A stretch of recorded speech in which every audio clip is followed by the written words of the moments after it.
My stepdaughter insulted me at dinner. My wife backed her. The next morning, I cut everything off. She is not your daughter, Curtis. Do not correct her. Those 7 words from my wife didn't just ruin a fancy dinner, they ended a marriage. My stepdaughter smirked, sipping vintage champagne bought with my hard-earned money.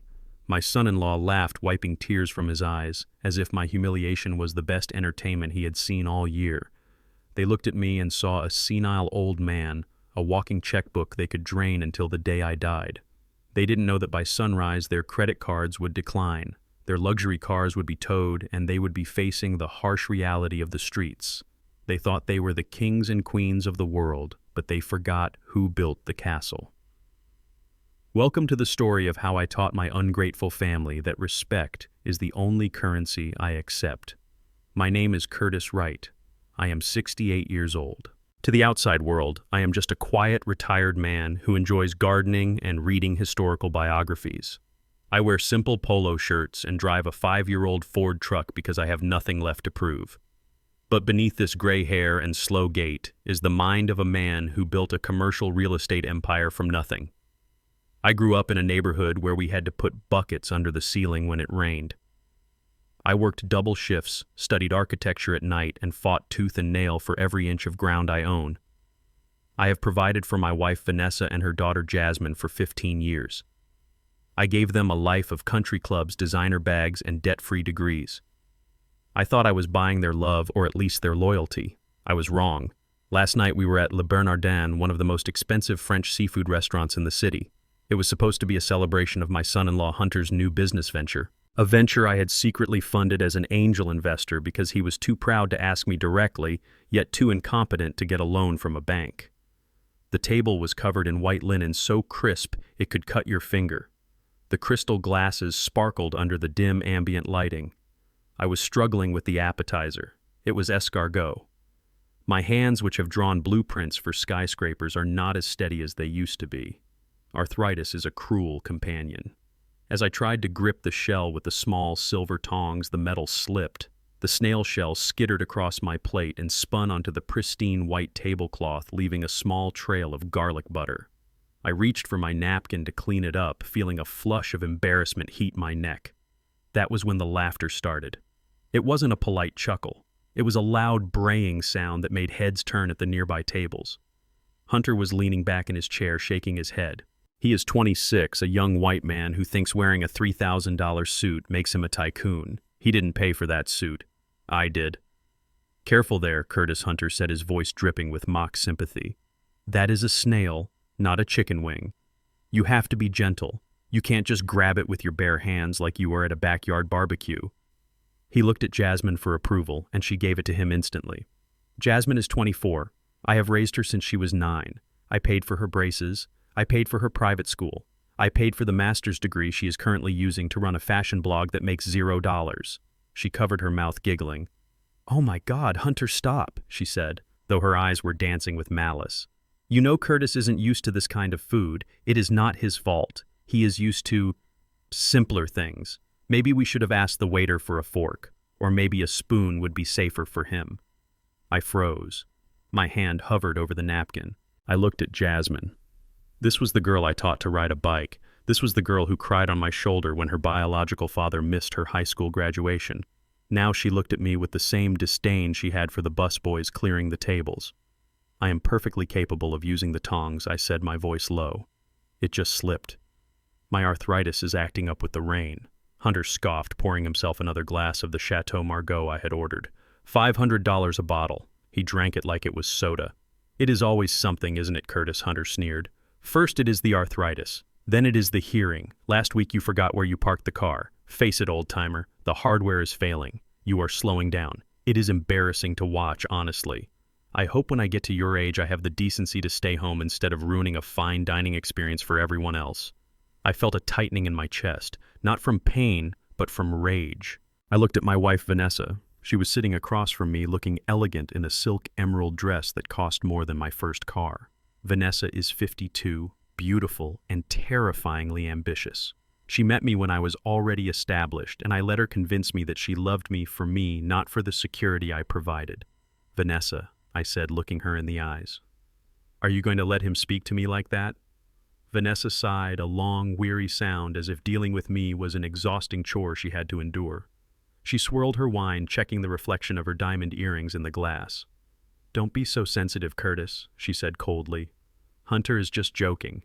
You have no sense of humor anymore. And honestly, you are making a mess. Look at the tablecloth. It is disgusting. Jasmine is right. You do not belong in a place like this if you cannot handle the etiquette." I gripped the edge of the table. The butter stain on the cloth seemed to grow larger. "I don't belong here," I asked, my voice rising slightly. "I am the reason we are here, Vanessa. I am the reason Jasmine is wearing those Louboutins. I am the reason Hunter is sitting in that chair instead of working at a gas station." Jasmine slammed her hand on the table. The cutlery rattled. "Stop throwing money in our faces," she hissed. "That is all you ever do. Money, money, money. You think because you wrote a few checks you own us. You are so tacky, Curtis. You can put on a suit, but you will never be sophisticated. You are still just a man from the ghetto who got lucky with some real estate deals. You embarrass me." The word hung in the air. Tacky. Ghetto. I looked at her, really looked at her. I saw the hate in her eyes. It wasn't new hate. It was old hate buried deep, finally coming to the surface. She hated that she needed me. She hated that a black man from the projects was the source of her privilege while she tried so hard to assimilate into Hunter's world of inherited status. "I am your father, Jasmine," I said, my voice trembling with hurt. "I have been more of a father to you than anyone else." That was when the hammer fell. Vanessa leaned forward. Her face was hard like stone. She didn't shout. She didn't scream. She spoke with a quiet, lethal precision. "She is not your daughter, Curtis. Do not correct her." The table went silent. Even the background murmur of the restaurant seemed to fade. Hunter smirked, raising his glass in a mock toast to Vanessa. Jasmine looked triumphant, as if her mother had just delivered the winning blow in a boxing match. "Do not correct her," Vanessa repeated, enunciating every syllable. "You are her stepfather. You are the provider. That is the role you signed up for. Stop trying to rewrite history. You are here to pay the bills, not to parent adults who are clearly smarter and more socially aware than you are. Now clean up your mess and eat your dinner in silence. We have things to discuss with Hunter about the new investment round." I sat there for a moment. I looked at the three of them, my wife, my stepdaughter, her husband. They were unified in their contempt. They were a pack of wolves, and I was the old wounded deer they were feasting on. But something strange happened inside me. The hurt didn't expand. It vanished. It was replaced by a cold, clinical clarity. It was the same feeling I used to get when I looked at a building that was structurally unsound. I didn't cry over the building. I didn't beg the building to stand up. I demolished it. I picked up my napkin and wiped the butter from the table. I folded the napkin neatly and placed it beside my plate. I signaled to the waiter. He appeared, instantly sensing the tension. "Yes, Monsieur Wright," the waiter asked. "Check, please," I said. Hunter laughed. "We haven't even ordered the main course yet, Curtis. Sit down. Don't be a drama queen." I ignored him. I looked at the waiter. "Actually, I would like to split the bill, please." Hunter stopped laughing. Vanessa frowned. "What are you doing?" Vanessa asked.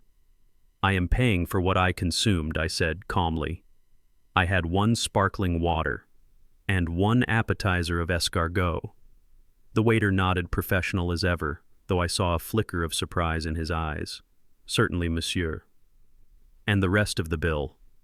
"The 2 bottles of Chateau Margaux, the caviar service, the Wagyu beef tasting menu the gentleman ordered for the table." I stood up, buttoning my jacket. I smoothed out the wrinkles.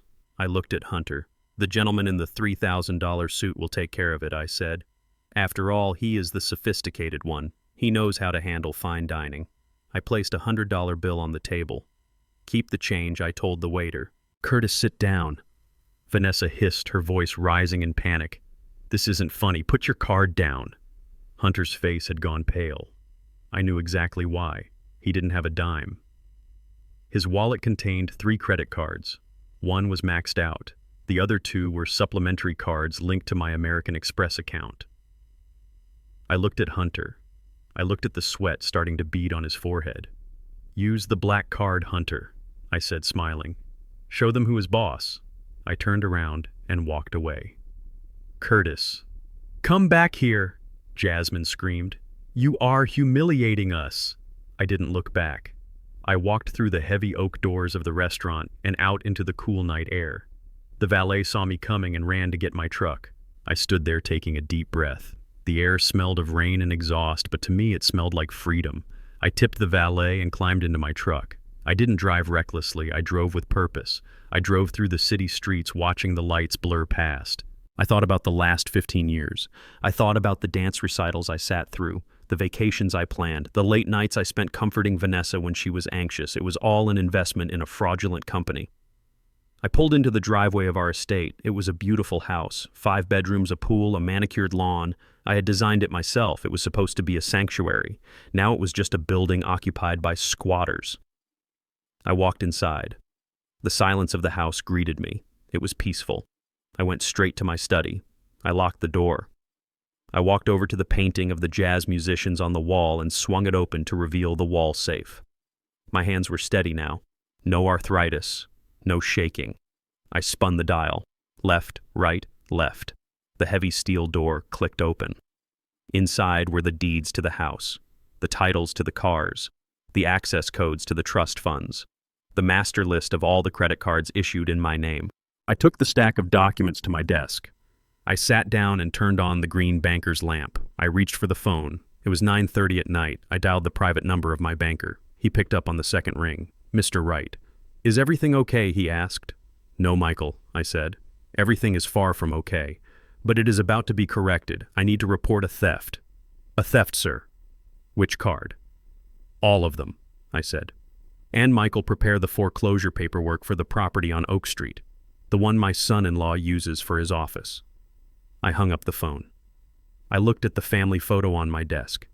Vanessa, Jasmine, and me smiling on a beach in Maui. I picked up the frame.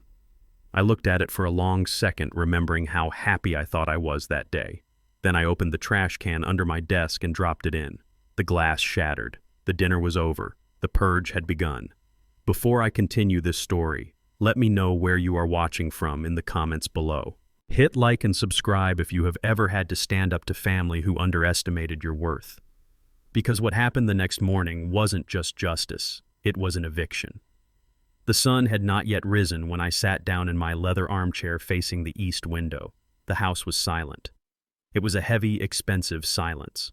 The kind of silence that usually costs a mortgage payment to maintain. For years I had filled this silence with the noise of my own hard work, the scratching of my pen on architectural blueprints, and the hum of the pool filter outside. But this morning the silence felt different. It felt like the pause between a lightning strike and the thunder. It was 6 in the morning. My coffee was black, bitter, and hot, just the way I needed it to wash away the lingering taste of humiliation from last night's dinner. I placed my phone on the mahogany desk. It was time. I did not feel anger. Anger is a hot, messy emotion that makes you shaky and prone to mistakes. I felt cold. I felt the precise mathematical detachment of a demolition expert deciding exactly where to place the charges to bring a crumbling building down. I dialed the number for American Express first. I have been a Centurion card holder for 20 years. They picked up on the first ring. Good morning, Mr. Wright, the concierge said. How can we assist you today? I need to make some changes to my account, I said. My voice was steady. I want to cancel all supplementary cards issued under my account, specifically the cards held by Vanessa Wright, Jasmine Wright, and Hunter Davis. Certainly, sir. Would you like to issue new cards or simply suspend them? Cancel them, I said. Completely. Mark them as lost or stolen if you have to, but I want the chips deactivated immediately. Any transaction attempted from this second forward should be declined. Understood, Mr. Wright. It is done. Is there anything else? Yes, I said. I want you to flag any attempted charges as fraudulent activity. If they try to swipe those cards for so much as a stick of gum, I want the terminal to flash a decline message that can be seen from space. I hung up. One pillar of their lifestyle demolished. Next was the dealership. I called the general manager of the luxury leasing company. We went back 30 years. He was an early riser like me. Robert, I said. It is Curtis. Curtis. Good to hear from you. How is the G-Wagon treating the daughter? That is why I am calling Robert. The lease agreement for the Mercedes G-Wagon and the Porsche Cayenne. Who is the primary signatory? You are Curtis. You know that. You co-signed because their credit scores looked like a roller coaster crash. Exactly, I said. I am exercising the early termination clause. I want the assets recovered. Recovered, Robert asked, his voice dropping. You mean repossessed? I mean, I want them out of my driveway, Robert. Today. Now. I do not care about the penalty fees. Bill me. Just get a crew out here and take them back. They are unauthorized use of my property. There was a pause on the other line. Robert knew better than to ask personal questions when I used that tone. I will have a truck there in 2 hours, he said. Thank you, Robert. I hung up. 2 pillars down. Finally, the university. Jasmine was pursuing a second master's degree in art history, a degree she had no intention of using solely to delay the onset of adulthood. I logged into the parent portal on my laptop. The tuition payment for the upcoming semester was scheduled to auto-draft tomorrow, $50,000. I clicked the button that said Cancel Payment. A warning box popped up asking if I was sure. I didn't hesitate. I clicked Yes. Then I navigated to the saved payment methods and deleted my bank account information. I typed in a note in the comments section for the bursar office. Student no longer has financial sponsor. Please contact student directly for payment. I closed the laptop. It was done. I took a sip of my coffee. It was 6:45. The house was still asleep. They were upstairs dreaming in their Egyptian cotton sheets, dreaming of their brunch plans and their shopping sprees. They were sleeping like babies, unaware that the roof had already been torn off their shelter. I sat there and watched the sun come up. It was a blood-red sunrise. Fitting. By 9 o'clock, the sun was high and bright. I moved to the balcony off the master bedroom. From here, I had a perfect view of the circular driveway. The air was crisp. I could hear the birds singing, oblivious to the financial violence that was about to take place. Then I heard it. The low guttural rumble of heavy diesel engines. 2 large flatbed tow trucks turned the corner and rolled up the long driveway. They moved with the efficiency of predators. The air brakes hissed as they stopped right behind the matte black G-Wagon and the silver Porsche. The sound of the heavy chains rattling as the drivers got out was what finally woke the house. I heard a door slam downstairs, then running footsteps. The front door flew open. Jasmine burst out. She was wearing a silk sleeping robe that cost $600 and matching slippers. Her hair was wrapped in a scarf. She looked frantic. Hey, what are you doing?" she screamed, running toward the driver who was already hooking the winch cable to the undercarriage of the Mercedes. "Do not touch my car." The driver, a large man with tattoos on his arms, didn't even look up. "I have a repossession order, ma'am. Step back." Repossession. "Are you crazy?" Jasmine shrieked. Her voice cracked. "This is a $150,000 car. You can't just take it. My father bought this for me." Correction, I thought, as I took a sip of coffee. Your stepfather leased it for you, and now he is unleasing it. Hunter came running out next. He was wearing just his boxer briefs and a t-shirt. He looked small and pale next to the tow truck drivers. "Who is the manager here?" Hunter yelled, trying to summon the authority he thought he possessed. "I am calling my lawyer. This is theft. Get your dirty hands off my Porsche." The second driver, who was securing the wheels of the Porsche, stood up and handed Hunter a clipboard. "Read the paperwork, buddy. Leaseholder terminated the contract. Request for immediate recovery of assets. If you have a problem, take it up with Curtis Wright. We are just the movers." Hunter looked at the paper. His hands were shaking. He looked up at the house. He saw me. I was standing on the balcony, leaning against the railing. I was holding my coffee mug with both hands, watching the scene unfold with absolute calm. Our eyes met. Hunter's face turned a shade of red I had never seen before. It was the color of a man realizing his entire identity was being towed away on a flatbed truck. Curtis Hunter screamed, pointing a trembling finger at me. "Curtis, tell them to stop. This is a mistake. Tell them right now I didn't say a word." I just took another sip of coffee. Jasmine looked up too. Tears were streaming down her face, ruining her expensive night cream. "Daddy," she wailed. "Daddy, please. They are taking my car. Do something." "The neighbors are watching." She was right.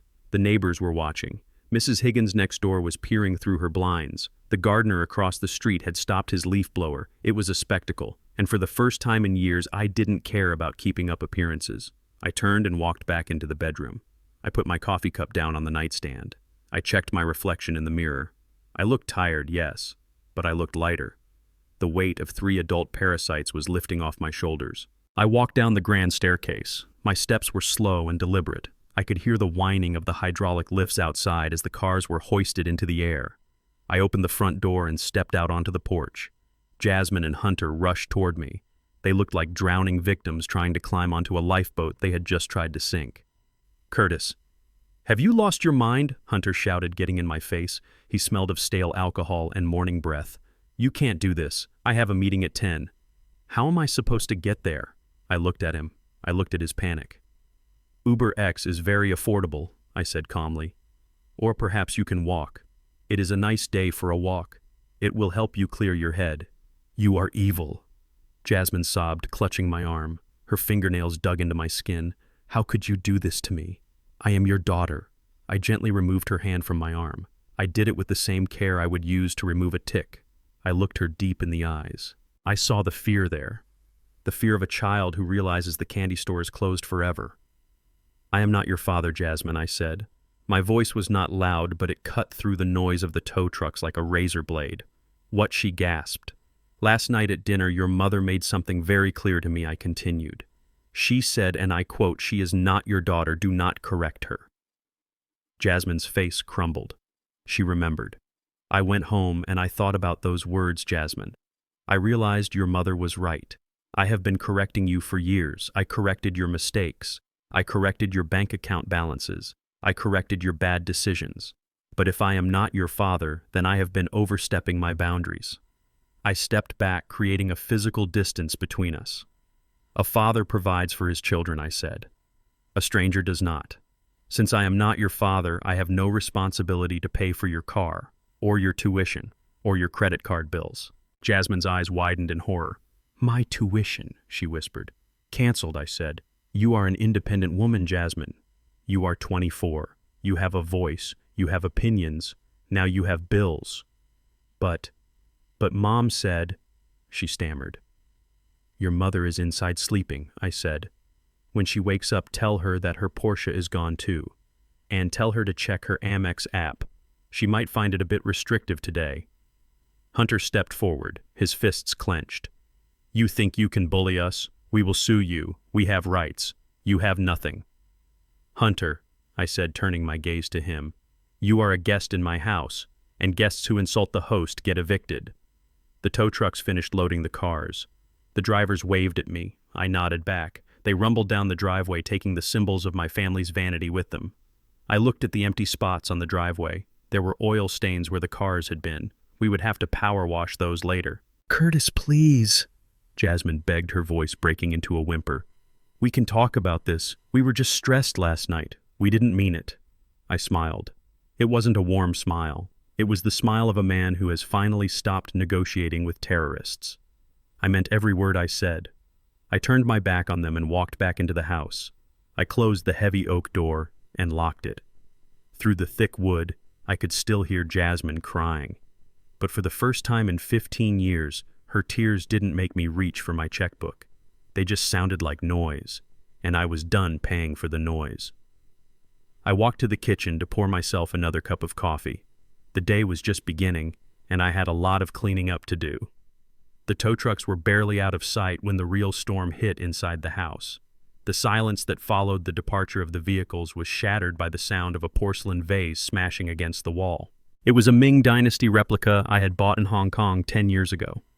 Now it was just shards of blue and white pottery scattered across the hardwood floor.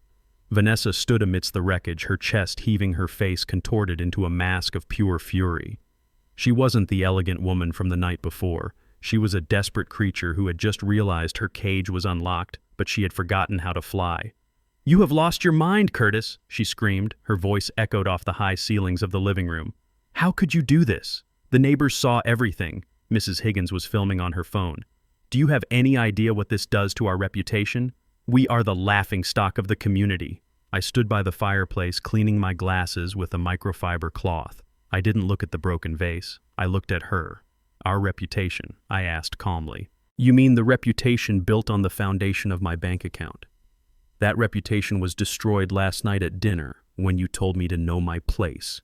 Vanessa stormed over to me. She grabbed my arm, her nails digging into the sleeve of my cardigan. "I was angry, Curtis. People say things when they are angry. That does not give you the right to humiliate us like this. I am your wife. We are partners. You can't just cut off access to our money without consulting me." I pulled my arm away. I didn't shove her, but I moved with enough force to show her that I was not to be touched. "Consult you," I repeated. "Did you consult me when you bought that diamond necklace last month? Did you consult me when you booked the first-class tickets to Milan for you and Jasmine? No. You assumed the money would always be there because Curtis is always there. Curtis the ATM. Curtis the silent partner." Vanessa changed tactics instantly. Her anger melted into a performance of victimhood. Tears welled up in her eyes. She reached out to touch my face, but I stepped back. "Baby, please," she said, her voice dropping to a sultry whisper. "We have been together for 15 years. You know I love you. Jasmine is just young and stupid. Hunter is stressed about his business. We are a family.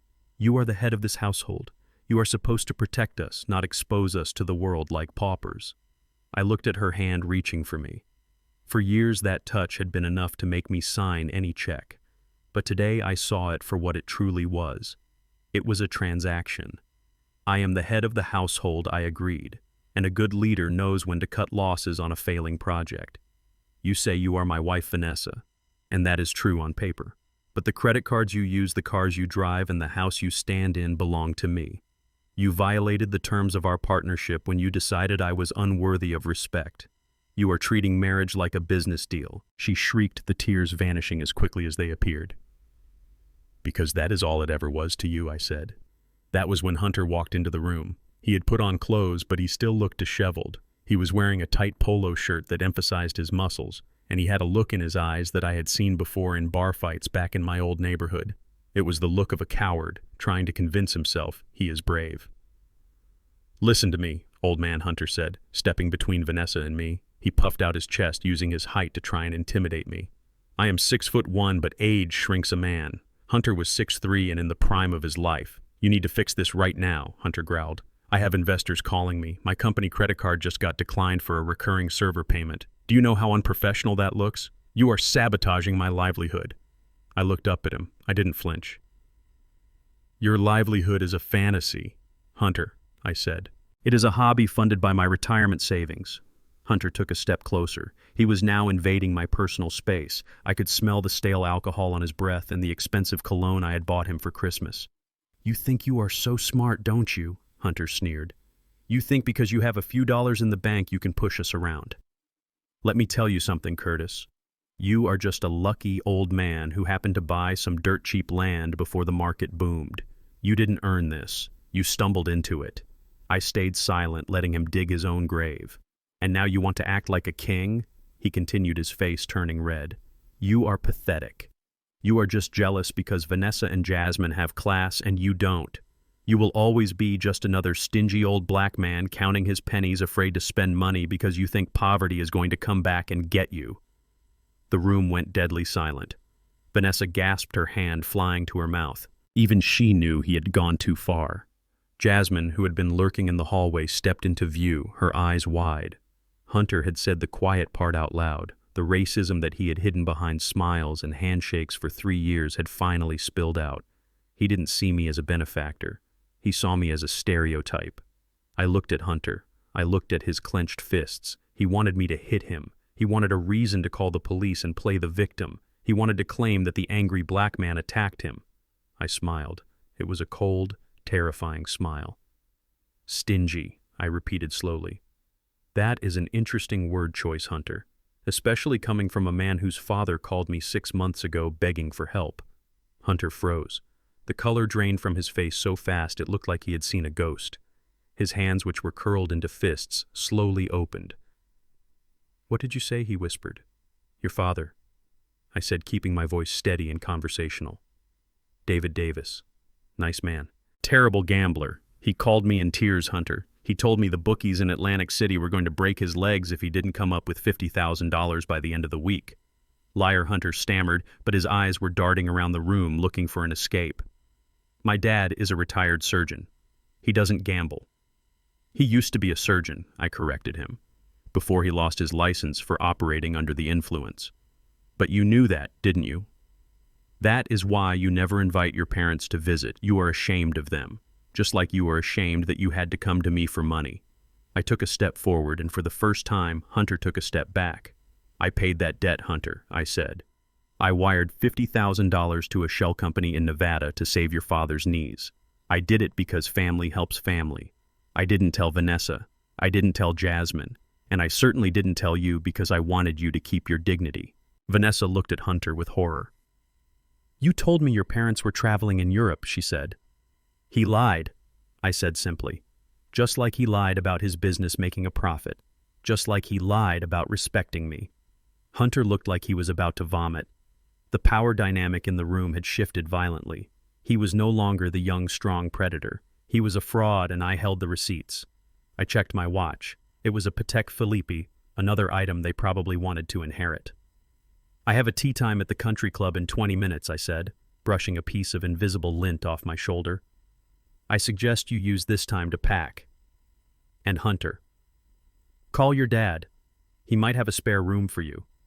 "Oh, wait. He lost his house last month. My mistake." I walked past them.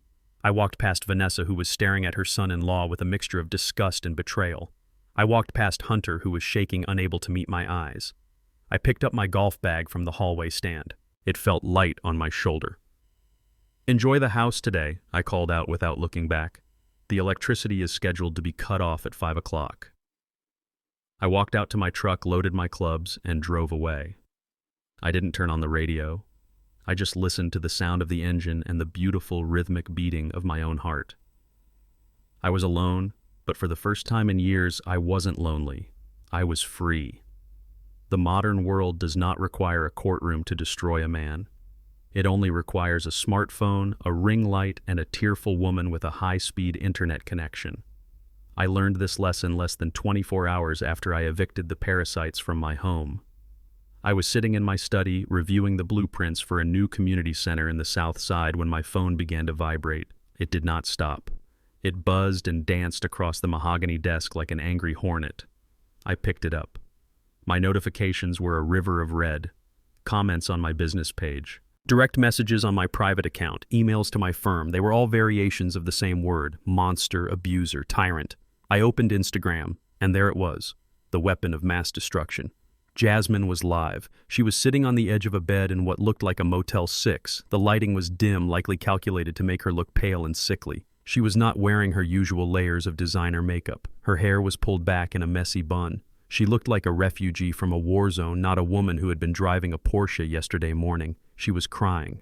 But these were not the frantic, angry tears she had shed in my driveway. These were soft, practiced tears. The kind that rolled down the cheeks slowly enough for the camera to catch the light reflecting off them. "I cannot believe I am doing this," Jasmine whispered into the camera, sniffling. "I have been silent for so long to protect my mother. But after what happened today, I cannot stay quiet anymore." "We are safe now, guys. We are in a cheap motel, but at least we are away from him." The viewer count was climbing. 5,000, 10,000. The comments were flying by too fast to read. "Poor baby. Stay strong. He will pay." Then Vanessa entered the frame. My wife, the woman who had slept beside me for 15 years. She looked broken. She was wearing a simple t-shirt, one I had never seen before, probably bought at a thrift store just for this performance. She sat next to Jasmine and wrapped an arm around her. "He cut us off," Vanessa said, her voice trembling. "He took the cars. He locked the accounts. He threw us out on the street with nothing but the clothes on our backs. And why? Because Jasmine stood up for herself. Because she dared to have a voice." Jasmine looked into the camera lens with the intensity of a seasoned actress. "He has always been controlling," she lied. "He used money to manipulate us. If I didn't dress the way he wanted, he threatened to stop paying my tuition. If my mom didn't cook what he wanted, he would freeze her cards. It was financial abuse. Pure and simple. But the worst part is why he hates Hunter." She paused for effect. A dramatic silence. "He hates Hunter because Hunter is white," she said. My jaw tightened. I felt a vein in my temple throb. "He never accepted our marriage," Jasmine continued, wiping her nose with a tissue. "He is a racist. I know people think black people cannot be racist, but Curtis is. He hates that I fell in love with a white man. He called us abominations. He said I was betraying my race. That is why he evicted us, because he could not stand seeing us happy." The comments exploded. People were tagging sponsors. People were tagging the local news. People were calling for a boycott of my architecture firm. In the span of 10 minutes, they had taken the truth, inverted it, and painted me as a bigoted, abusive villain. They used the very racism that Hunter had thrown at me, and they projected it onto me. It was a masterclass in manipulation. I watched for another minute. I watched Vanessa nod in agreement, confirming every lie. I watched them beg for donations to their Cash App so they could afford food and shelter. I watched the money start pouring in from gullible strangers who thought they were saving two damsels in distress. I turned off the phone. I did not feel fear. I felt a deep, cold disgust. It was the feeling of finding a rat in your pantry. You do not negotiate with the rat. You do not argue with the rat. You exterminate it. But the world outside my study did not share my calm. By noon, the digital hate had crossed over into the physical world. I was in the kitchen making a sandwich when I heard the crash. It sounded like a gunshot. Glass exploded inward from the front bay window, showering the living room rug with shards. I didn't duck. I walked slowly to the window.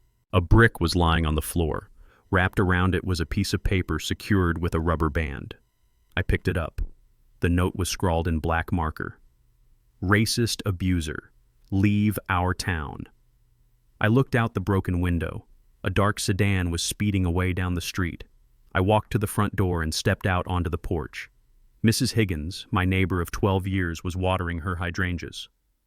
We usually waved. Today she saw me, dropped her hose, and turned her back, marching quickly into her house. The gardener across the street, a man I had tipped generously every Christmas, lowered his head and pretended to be intensely focused on a weed. My phone rang again. It was my secretary. She was crying. "Mr. Wright," she sobbed. "The phones won't stop ringing. People are threatening to burn down the office. Our partners on the downtown project just emailed. They want to pause the contract pending an investigation into your conduct. Sir, what is happening?" "Take the day off, Sarah," I said gently. "Go home. Forward all calls to voicemail. Do not answer anyone." "But sir, you need to issue a statement. You need to deny it." "No, Sarah," I said. "Denials are for the guilty. I have work to do." I hung up. The brick was still in my hand. It was heavy, rough, and real. It was the physical manifestation of the lies my family had told. They wanted a war. They wanted to drag me into the mud. They thought that because I was old, I would be scared. They thought I would beg them to stop. They thought I would write a check to make the pain go away. They were wrong. I went upstairs and changed. I put on my best linen suit. I put on my hat. I picked up my golf bag, but I also picked up a thick manila envelope from my safe. This envelope did not contain deeds or titles. It contained information. I drove my truck through the gates of the Silver Creek Country Club. The guard at the gate hesitated for a second when he saw me, clearly influenced by the online rumors, but he let me pass. My membership was paid in full, after all. I parked the truck and walked to the driving range. The sun was high and hot. I found the man I was looking for at the far end of the range. Mr. Roth was a media tycoon. He owned the local television station, the newspaper, and 3 radio stations. He was a man who bought ink by the barrel. Beside him stood a man in a nondescript gray suit. That was Mr. Black, the best private investigator in the state. I had hired him 3 months ago when I first suspected money was missing from the accounts. Mr. Roth looked up as I approached. He leaned on his driver. "Curtis," he said, "you are a brave man showing your face today. The internet wants your head on a spike. Let them howl," I said. "Wolves howl. Lions hunt." Mr. Black stepped forward. He didn't smile. He handed me another folder to add to my collection. "It is all there, Curtis," Mr. Black said. "The surveillance photos, the bank transfers, the medical records Hunter tried to seal, and the video from the hotel in Vegas." I nodded.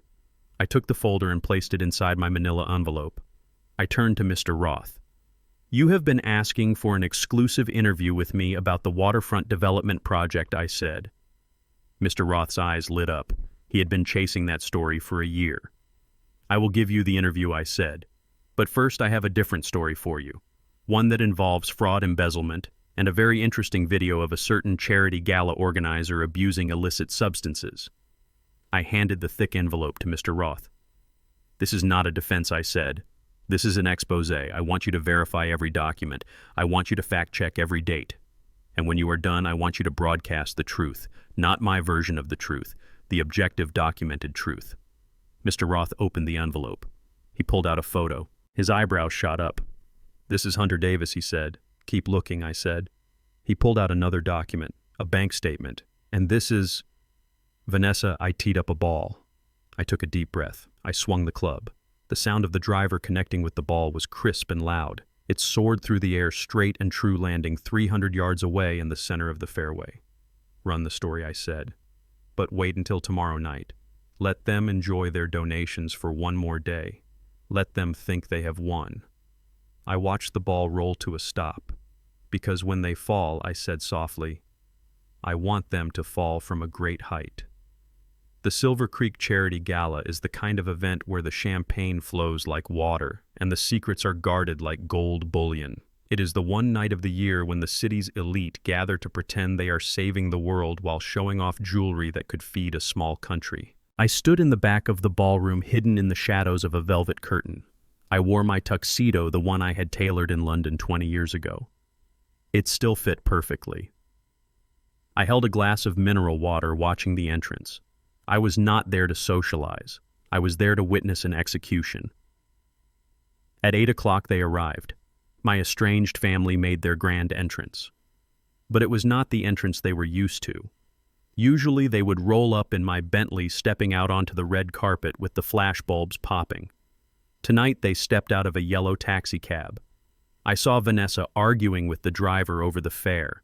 She was digging through her purse, likely scraping together the last of the cash she had hidden in the house.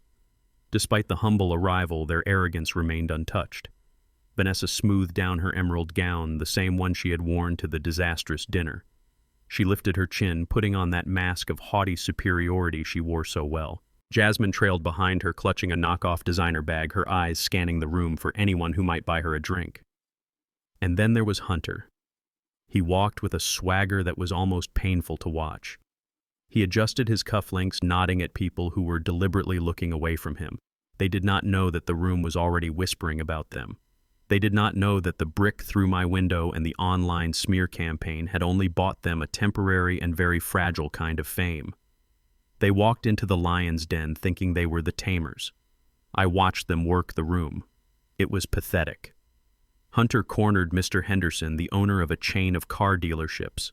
I could see Hunter's hands moving animatedly, pitching his business, likely spinning a tale of how his evil father-in-law had cut off his funding out of spite. Mr. Henderson looked bored, his eyes darting toward the exit. Vanessa was trying to charm Mrs.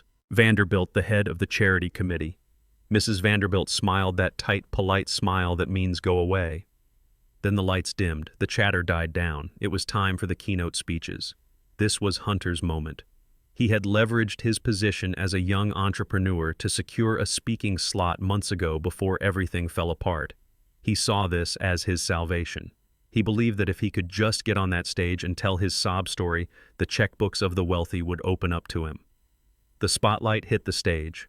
Hunter walked up to the podium. He gripped the microphone with both hands. He looked handsome, I will give him that. He had the face of a choir boy and the soul of a snake.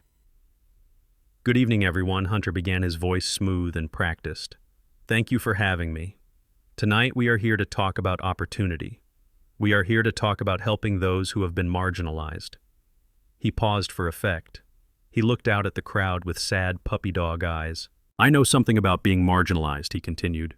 "Recently my family has gone through a terrible ordeal. We have been victims of financial abuse. We have been targeted by a man who we thought was our protector, but who turned out to be our oppressor. My business, which employs 20 people, was defunded overnight because of a personal vendetta." I saw heads turn. People were listening now. He was playing the victim card perfectly. "But I am not here to complain," Hunter said, his voice rising with passion. "I am here to ask for your partnership. I am looking for investors who believe in integrity, investors who believe that a man's worth is not determined by the whims of a tyrant, but by his hard work. I have prepared a presentation to show you exactly what my company can do." He clicked the remote in his hand. The massive screen behind him lit up. That was my cue. I looked across the room at the tech booth. Mr. Roth, the media tycoon I had met on the golf course, was standing there. He caught my eye. He gave a barely perceptible nod. On stage, Hunter was still talking, not looking at the screen behind him.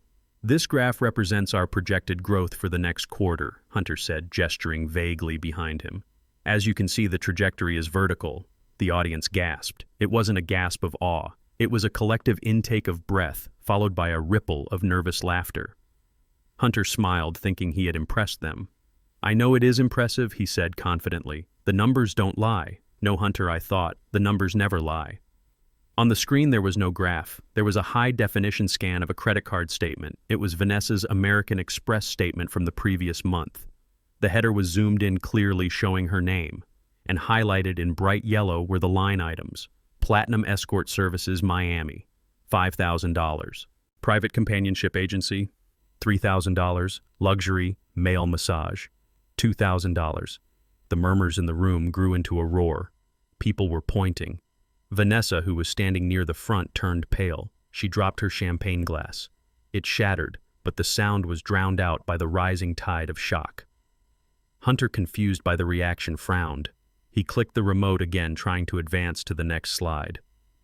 "Whatever you are seeing, that is just the beginning," Hunter said, trying to regain control. "Let's look at the operational costs." The slide changed. This time it was a split screen. On the left was an email from Hunter to me, dated 2 weeks ago. Subject line read, "Emergency business trip to Tokyo." The text read, "Curtis, I need $10,000 for a last-minute flight to meet investors in Japan. Critical for the company." On the right side of the screen were geotagged photos from Hunter's Instagram, which he thought was private. But nothing is private when you have a private investigator like Mr. Black. The photos were dated the same weekend as the alleged Tokyo trip. But Hunter wasn't in Japan. He was in Las Vegas. One photo showed him holding a bottle of vodka by a pool at Caesar's Palace. Another showed him at a poker table with a stack of chips. The caption read, "Living the dream, spending the old man's money. Easy life." The ballroom erupted. This was not just a scandal. This was a comedy sketch. The laughter was loud and brutal. It was the sound of 100 wealthy people realizing they were being conned by an amateur. Hunter turned around. He finally looked at the screen. I watched his back stiffen.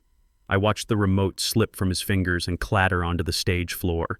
He stood there frozen, staring at the evidence of his own stupidity projected 20 feet high.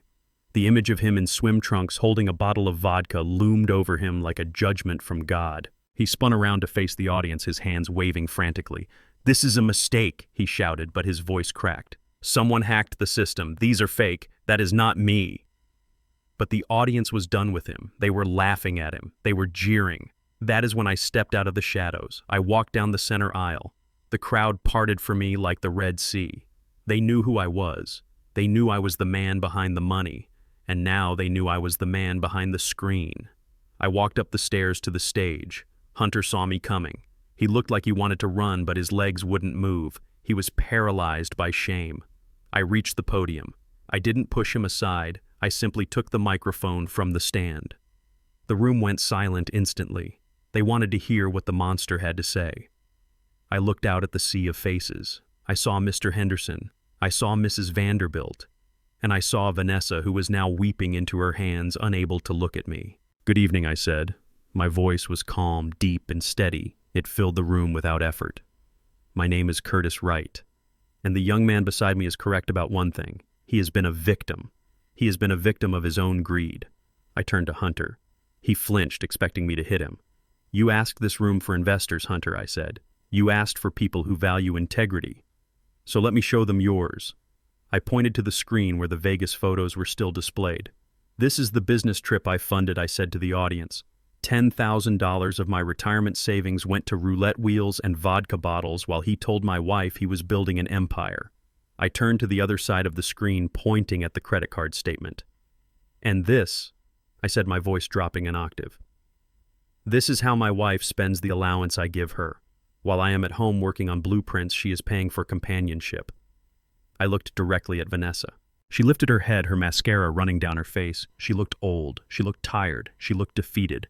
I faced the crowd again. "I am the tyrant he spoke of," I said. "I am the man who cut off the funds. And tonight I am here to make a formal announcement." I reached into my pocket and pulled out a checkbook. I held it up. For 15 years, this checkbook has been the life support system for this family. It has paid for the degrees, the cars, the dresses, and the lies. But the patient is dead. I ripped the checkbook in half. The sound of the paper tearing was the only sound in the room. I ripped it again and again. I let the pieces of paper fall to the floor like confetti. Effective immediately, I am withdrawing all capital from Hunter Davis's ventures. I am dissolving the family trust, and I am advising anyone in this room who values their money to keep their wallets closed. Because if you give $1 to this man, you are not investing in a company. You are investing in a lie. I placed the microphone back on the stand. It made a solid thud. Hunter was shaking. He looked at me with tears in his eyes. "Why?" he whispered. "Why did you do this here?" I leaned in close so only he could hear me. "Because you wanted the spotlight, son," I said. "Now you have it." I turned and walked off the stage. I walked back down the center aisle. I didn't look left. I didn't look right. I just walked. Behind me, the sound of the crowd rose again, a mixture of shock and applause. But I didn't care about their applause. I cared about the exit. I walked out of the ballroom past the stunned valet and into the cool night air. My truck was waiting.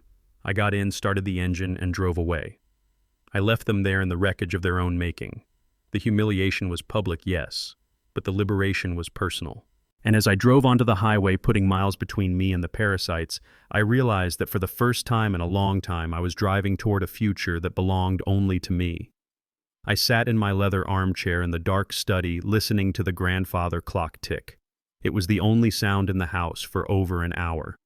I had returned from the gala, poured myself a glass of water, and waited. I knew they would come back. They had nowhere else to go. The locks hadn't been changed yet. That was scheduled for tomorrow morning when the eviction notice would be formally served. Tonight was the final night of the siege. Tonight was when the enemy defeated and demoralized would turn on itself. In architecture, we call it structural failure. When the load-bearing walls are removed, the roof does not just float. It crashes down, crushing everything inside. I was the load-bearing wall. I had removed myself, and now I waited for the crash. It started the moment the front door opened. It did not open with the usual confident swing. It was shoved open hard, hitting the stopper with a violent thud. I heard heavy footsteps stomping across the marble foyer. These were not the steps of a family returning home. These were the steps of a riot. "You are a cancer." That was Hunter's voice. It was loud, slurring, slightly echoing up the grand staircase. "You and your crazy mother and that psycho old man. You are a cancer that has infected my life." I heard the click of heels scurrying after him. "Jasmine!" "Hunter, stop!" Jasmine pleaded. Her voice was thin and ragged. "Please, you are scaring me. We can fix this. We just need to talk to him." "Talk to him!" Hunter laughed. It was a dry, humorless bark. "You want to talk to the man who just destroyed me in front of the entire city. The man who showed photos of me in Vegas to the people I need money from." "And whose fault is that, Jasmine? Who posted those photos?" "You did. You tagged me. You and your obsession with social media. You let him write to me." I sat perfectly still. My study is on the second floor directly above the main hallway. The vents carry sound perfectly. I had designed it that way so I could hear when Jasmine snuck out as a teenager. Now I was using it to hear her marriage disintegrate. "It is not my fault," Jasmine screamed back. "You lied to me. You said you were in Tokyo. You said you were working. You were gambling away our future," Hunter roared. It was a primal sound of frustration. "I was gambling to make money. Because your stepfather is a stingy miser who wouldn't give me enough capital to breathe, I was trying to win so I could get away from you people. You people." There it was again, the phrase that stripped away the pretense of love and revealed the ugly skeleton of tolerance beneath. "I made a mistake marrying you," Hunter spat out. The venom in his voice was palpable. "I thought you came with a trust fund. I thought you came with status. I thought I was marrying into a dynasty. Instead, I married into a drama-filled, low-class circus. Look at you. You are nothing without his money. You are just a girl with a closet full of clothes she can't afford and a degree she is too lazy to use." "Stop it!" Jasmine shrieked. "You loved me. You said I was your queen." "I loved the lifestyle," Hunter yelled. "I loved the cars. I loved the connections. I loved that I didn't have to work a 9 to 5 like a peasant. But now the tap is turned off. The ride is over. And I am stuck with you. I am stuck with a woman who let her stepfather humiliate her husband. You should have defended me. Defended you." Jasmine's voice rose to a hysterical pitch. How could I defend you when you were with escorts in Vegas? I heard a crash, a lamp being knocked over. Shut up, Hunter warned. His voice dropped to a dangerous growl. Just shut up. I leaned forward in my chair. My hands gripped the armrests. This was the moment. The cracks were spreading. The foundation was giving way. You are a fraud, Hunter, Jasmine cried. You are a broke, lying loser. Curtis was right. You are nothing but a parasite. The sound that followed was unmistakable. It was the sharp, wet crack of a hand striking a face. Then silence. A heavy, suffocating silence that filled the entire house. I did not move. I did not rush to the door. I closed my eyes and let out a long breath. I had expected this. Violence is the last refuge of the incompetent. Hunter had no money, no reputation, and no power left. All he had were his fists. I waited for Vanessa. Surely the mother lioness would attack. Surely the woman who had told me not to correct her daughter would now tear this man apart for hurting her child. But there was no screaming from Vanessa. There was no sound of a struggle. I imagined the scene downstairs, Jasmine on the floor holding her cheek, Hunter standing over her, breathing hard, realizing he had crossed a line he could never uncross, and Vanessa. Vanessa standing there frozen. I knew exactly what my wife was thinking. I knew her better than she knew herself. She was looking at Hunter, the tall, white, handsome man from a good family. In her warped mind, he was still the prize. He was still the ticket to acceptance in a world that she felt excluded from. If she attacked him, if she called the police, she would admit that she had failed. She would admit that her perfect son-in-law was a wife-beater. She would have to admit that her judgment was flawed. So she did nothing. Hunter, please, I heard Vanessa whisper. Her voice was trembling, but it was not angry. It was pleading. Calm down. We are all stressed. Just go upstairs. Go to the guest room. We will talk in the morning. I opened my eyes. Disgust is a cold emotion, but this was colder. She was bargaining with the abuser. She was protecting the image of her family over the safety of her daughter. You stay away from me, Hunter hissed. I heard his heavy footsteps stomping up the stairs past my study and down the hall to the guest wing. A door slammed. Downstairs I heard sobbing, low, painful sobs. Mom Jasmine cried, He hit me, and you didn't do anything." Vanessa's voice was a hushed hiss. "Shh, keep your voice down. He is just upset, baby. He lost everything tonight. Men have egos. You provoked him. You shouldn't have called him a loser. We need him, Jasmine. We can't be alone. We can't let Curtis win." I stood up. My knees popped slightly. I walked to the door of my study. I stood there listening. "Mom, he is crazy." Jasmine wept. "I want him out." "We can't kick him out," Vanessa said. "Where would he go? And think of what people would say. A divorce right after the wedding. No, we will fix this. Put some ice on your face." I heard Jasmine running. She was running up the stairs. She wasn't running to her room. She was running to the only place she had ever felt safe, even if she had spent the last 10 years pretending she hated it. She ran down the hall. She stopped in front of my study door. I saw the brass handle turn. It was locked. I had locked it from the inside. She knocked. It started as a tentative tap, then grew into a frantic pounding. "Curtis. Curtis, are you in there?" Jasmine's voice was muffled by the thick oak, but the desperation cut through clearly. I did not answer. "Curtis, please, open the door. Hunter hit me. He hit me in the face." I stood on the other side of the wood. I was less than a foot away from her. I could hear her breathing against the panel. "Daddy, please, open up. I am scared." The word daddy hung in the air. She hadn't used that word since she was 12. She used it now like a magic spell, hoping it would unlock the door and rewind time. She wanted the protector back. She wanted the man who chased away the monsters under her bed. But I was not that man anymore. She had killed that man at the dinner table when she laughed at my arthritis. She had buried him when she went on Instagram and called me a racist. I leaned close to the door, my lips almost touching the wood. "Go away, Jasmine," I said. My voice was low, devoid of anger, devoid of pity. "Daddy, please. He is dangerous. Mom won't help me. You have to do something." "I am not your father," I said. I repeated the words she had thrown at me. "I am just the landlord. And tenants who fight disturb the peace. But he hit me, she wailed. Then call the police, I said. That is what citizens do when they are assaulted. They call the authorities. They do not call their ex-stepfathers. Curtis opened the door. Vanessa was in the hallway now. I heard her rushing up the stairs. Curtis, stop being cruel. She is hurt. Be a man and open this door. I laughed. It was a short, sharp sound. I am being a man, Vanessa, I said through the door. I am being the man you told me to be. The man who minds his own business. The man who provides only for himself. Curtis Vanessa screamed, pounding on the door alongside her daughter. I walked back to my desk. I sat down. I picked up my noise-canceling headphones. I put them on. The sound of their screaming faded into a dull, distant murmur. I turned on my jazz playlist. Miles Davis, Blue and Green. The trumpet was melancholic and smooth. I looked at the clock. It was 1 a.m. In 8 hours, the sheriff would be here with the eviction notice. In 8 hours, they would be someone else's problem.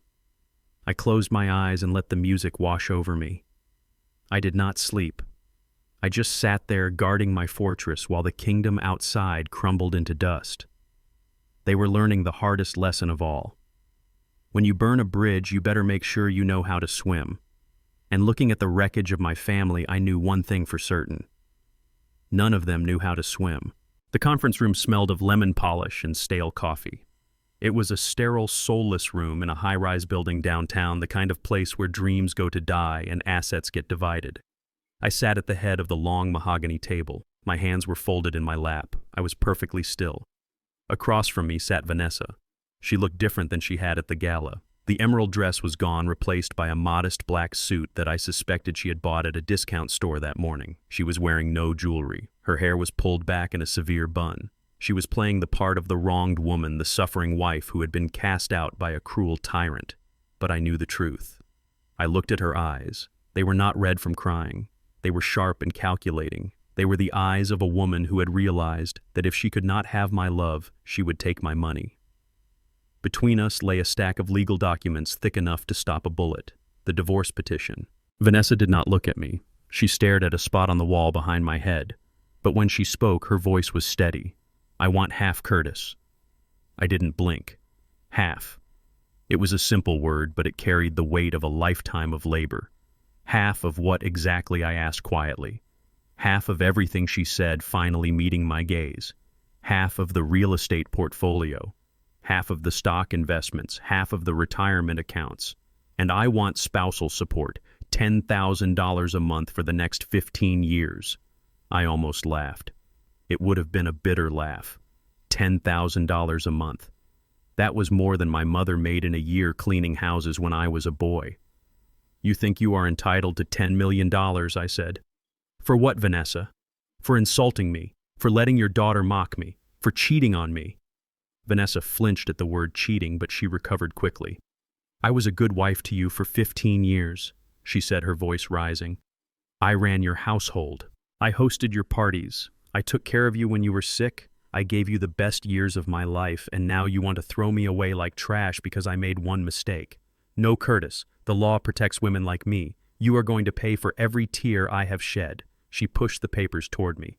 Sign the settlement offer, she said. Or we go to court. And if we go to court, my lawyer will make sure the whole world knows about your temper. We will paint you as senile. We will paint you as abusive. By the time we are done, you won't be able to get a permit to build a doghouse in this city. I looked at the papers. I looked at the number at the bottom of the page. $10 million. It was a ransom note. She was holding my reputation hostage. Then the door opened. A man walked in. He was wearing a suit that cost more than Hunter's car. He had a smile that showed too many teeth and eyes that showed no soul. This was Mr. Bradford Vanessa's attorney. He was known in the city as a pit bull. He was the kind of lawyer who chased ambulances and ruined lives for sport. He threw a leather briefcase onto the table and sat down next to Vanessa. He didn't offer to shake my hand. He just looked at me with a smirk that made me want to sanitize the room. Mr. Wright Bradford said, his voice booming, I assume you have read the petition. It is a very generous offer considering the circumstances. Generous, I repeated. Extremely, Bradford said. He leaned back, tenting his fingers. Let us look at the facts. You and Ms. Wright have been married for 15 years. In the state of Georgia, that is a long-term marriage. You did not sign a prenuptial agreement. That was a significant oversight on your part, Mr. Wright. A fatal oversight, I might add. He opened a file and started pulling out spreadsheets. Without a prenup, all assets acquired during the marriage are considered marital property. It does not matter whose name is on the deed. It does not matter who wrote the check. It belongs to the community, and the community is 50% hers. He slid a paper across the table. It was a list of my properties: the downtown office building, the apartment complex on Fifth Avenue, the lake house. You are a successful man, Bradford continued, his tone patronizing. You have built a nice little empire. But you built it while Vanessa was keeping the home fires burning. The law recognizes her contribution as equal to yours. You laid the bricks, she cooked the meals. It is the same thing in the eyes of the judge. He chuckled as if the idea of Vanessa's cooking being equal to my architecture was a funny little joke we could all share. Now I know what you are thinking, Bradford said. You are thinking you can fight this. You are thinking you can hide assets. Don't bother. We have forensic accountants ready to tear your finances apart. We will find every penny. And frankly, Mr. Wright, do you really want to spend the last years of your life in a courtroom? You are 68. The stress alone could kill you. He leaned forward, dropping his voice to a conspiratorial whisper. Just pay her, Curtis. Give her the 10 million. You will still be rich. You will still have your little projects. Let her go. It is the price of freedom. If you fight us, we will drag this out for 5 years. We will depose your business partners. We will freeze your accounts. We will make your life a living hell. By the time we are done, you will wish you had signed this paper today. I looked at Bradford. I looked at his expensive watch and his manicured fingernails. He was a bully in a silk tie. He thought he was dealing with an ignorant old man who was scared of legal jargon. He thought he had me cornered. He turned to Vanessa and gave her a reassuring nod. Don't worry, my dear, Bradford said to her. He knows he has no choice. The law is black and white. No prenup means he pays. It is open and shut. Vanessa smiled. It was a small, triumphant smile. She reached for a pen. Where do I sign? She asked. Not so fast, a voice said from the doorway. We all turned. Standing there was a man who looked like he had been carved out of granite. He was tall, thin, and wore a gray suit that was perfectly tailored but completely unpretentious. He carried no briefcase. He had no entourage. He held only a single thin manila folder in his hand. It was Mr. Stone, my lawyer. Mr. Stone did not smile. He walked into the room with the silence of an undertaker. He pulled out the chair next to me and sat down. He placed the manila folder on the table. Who are you? Bradford asked, annoyed at the interruption. I am Mr. Stone, my lawyer said. I represent Mr. Wright. Bradford laughed. A little late to the party, aren't we, Stone? We were just finalizing the settlement. Your client is about to agree to the division of assets. My client is not agreeing to anything Stone said. His voice was dry, devoid of emotion. And there will be no division of assets. Bradford rolled his eyes. Listen, Stone. I don't know where you went to law school, but maybe you missed the class on marital property. There is no prenuptial agreement. That means 50-50. You can bluster all you want, but you cannot change the law. I am not here to change the law, Stone said calmly. I am here to clarify the facts. He opened the manila folder. There was only one document inside. It was not a thick contract. It was a single sheet of paper yellowed with age bearing a seal from 20 years ago. You are correct, Mr. Bradford, Stone said. There is no prenuptial agreement between Curtis Wright and Vanessa Wright. However, that is irrelevant. Irrelevant, Bradford sputtered. It is the only thing that matters. It is irrelevant, Stone continued, because Curtis Wright does not own the assets you are trying to claim. Vanessa frowned. What are you talking about? She snapped. I lived in that house. I drove those cars. Of course he owns them. Stone slid the yellowed paper across the table toward Bradford. Mr. Wright is an employee, Stone said. He is the chief operating officer of the Wright Legacy Trust. The trust was established 3 years before he met you, Vanessa. I watched Bradford pick up the paper. I watched his eyes scan the text. I watched the blood drain from his face. The trust is an irrevocable entity, Stone explained, sounding like a professor teaching a class to slow children. Every piece of property, every stock, every bank account is titled in the name of the trust. Curtis Wright draws a salary. He has the use of the assets, but he does not hold the title. Bradford's hands started to shake. He looked up at Stone. This is a shell game, Bradford stammered. A judge will pierce this corporate veil. You can't just hide money in a trust to avoid a divorce settlement. If the trust was created during the marriage, you would be right, Stone said. But look at the date, Mr. Bradford. Look at the date. Bradford looked. The date was 3 years before I had even met Vanessa at a charity auction. The trust predates the marriage, Stone said. Therefore, it is premarital property. It is not subject to division. The law is indeed black and white, Mr. Bradford. And you are on the wrong side of it. Vanessa looked from Bradford to me, panic rising in her chest. What does that mean? She whispered. It means, Vanessa, I said, speaking for the first time since Stone arrived. It means you are divorcing a man who owns nothing. You are asking for half of zero, and half of zero is zero. But the spousal support, Vanessa stammered. You have to pay me support. I have become accustomed to a lifestyle. Stone pulled another piece of paper from the folder. It was a printout of the trust's bylaws. The trust has a morality clause for any beneficiary or dependent, Stone read. Any individual who engages in infidelity or actions that damage the reputation of the trust's primary trustee is immediately disqualified from receiving any financial support. Stone placed a photo on the table. It was a grainy image, but clear enough. It showed Vanessa entering a hotel room with her personal trainer. We have 18 documented instances of infidelity, Stone said. We also have the video of your daughter publicly slandering Mr. Wright, which you supported. Under the terms of the trust, which governs Mr. Wright's income, he is legally prohibited from using trust funds to support you. If he wrote you a check, he would be embezzling. Stone closed the folder. So here is our counteroffer, Stone said. You will sign a full waiver of all claims. You will vacate the premises immediately, and in exchange, Mr. Wright will not sue you for the $200,000 you charge to the corporate credit cards for personal use, which constitutes fraud. Bradford dropped the paper. He slumped back in his chair. He knew he was beaten.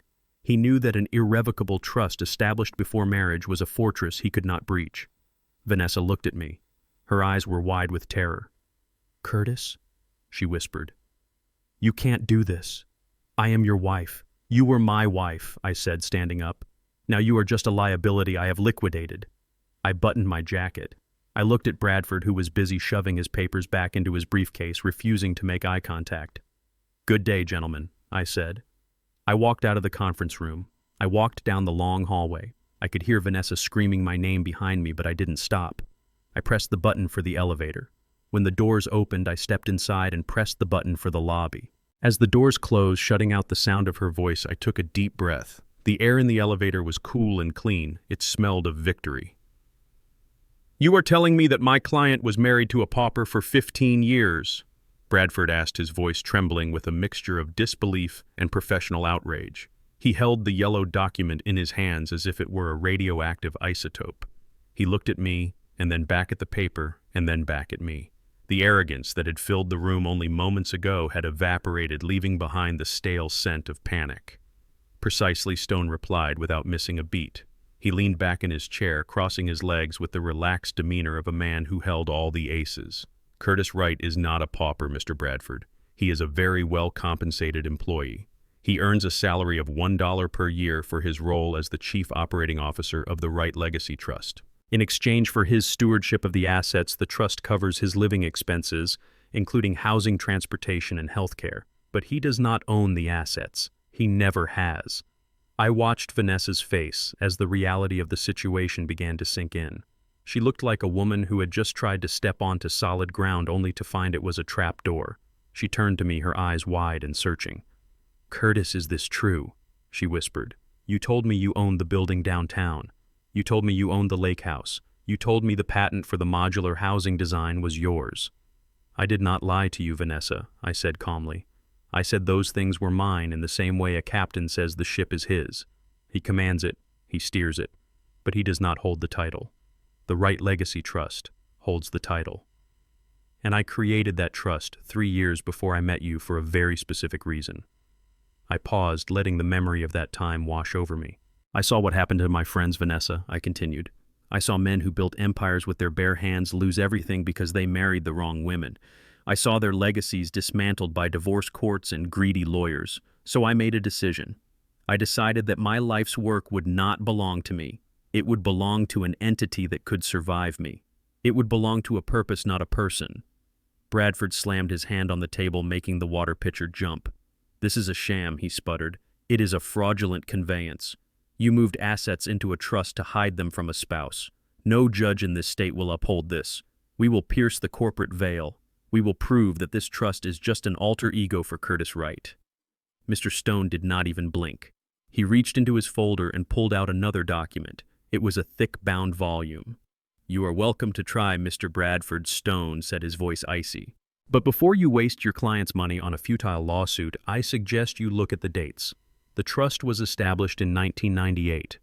Mr. Wright met your client in 2001.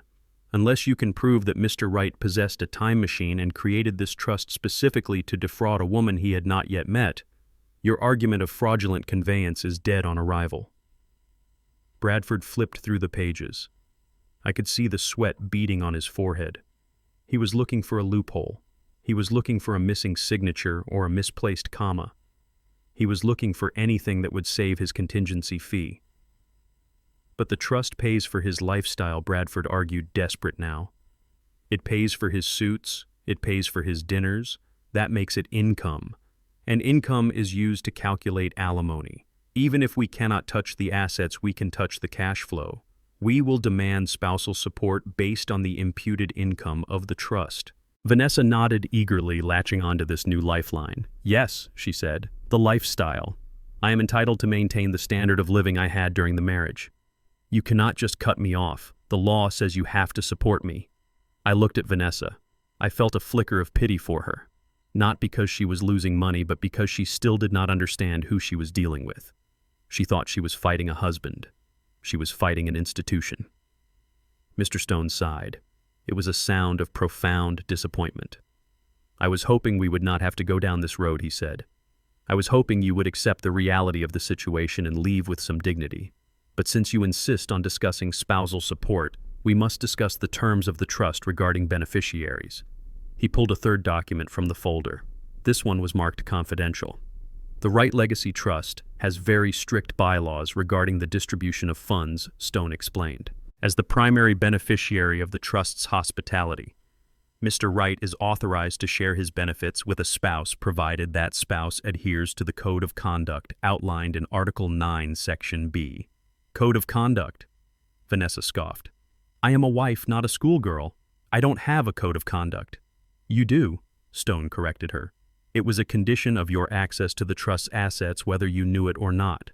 By using the credit cards and living in the house, you implicitly agreed to the terms." Stone adjusted his glasses and began to read from the document.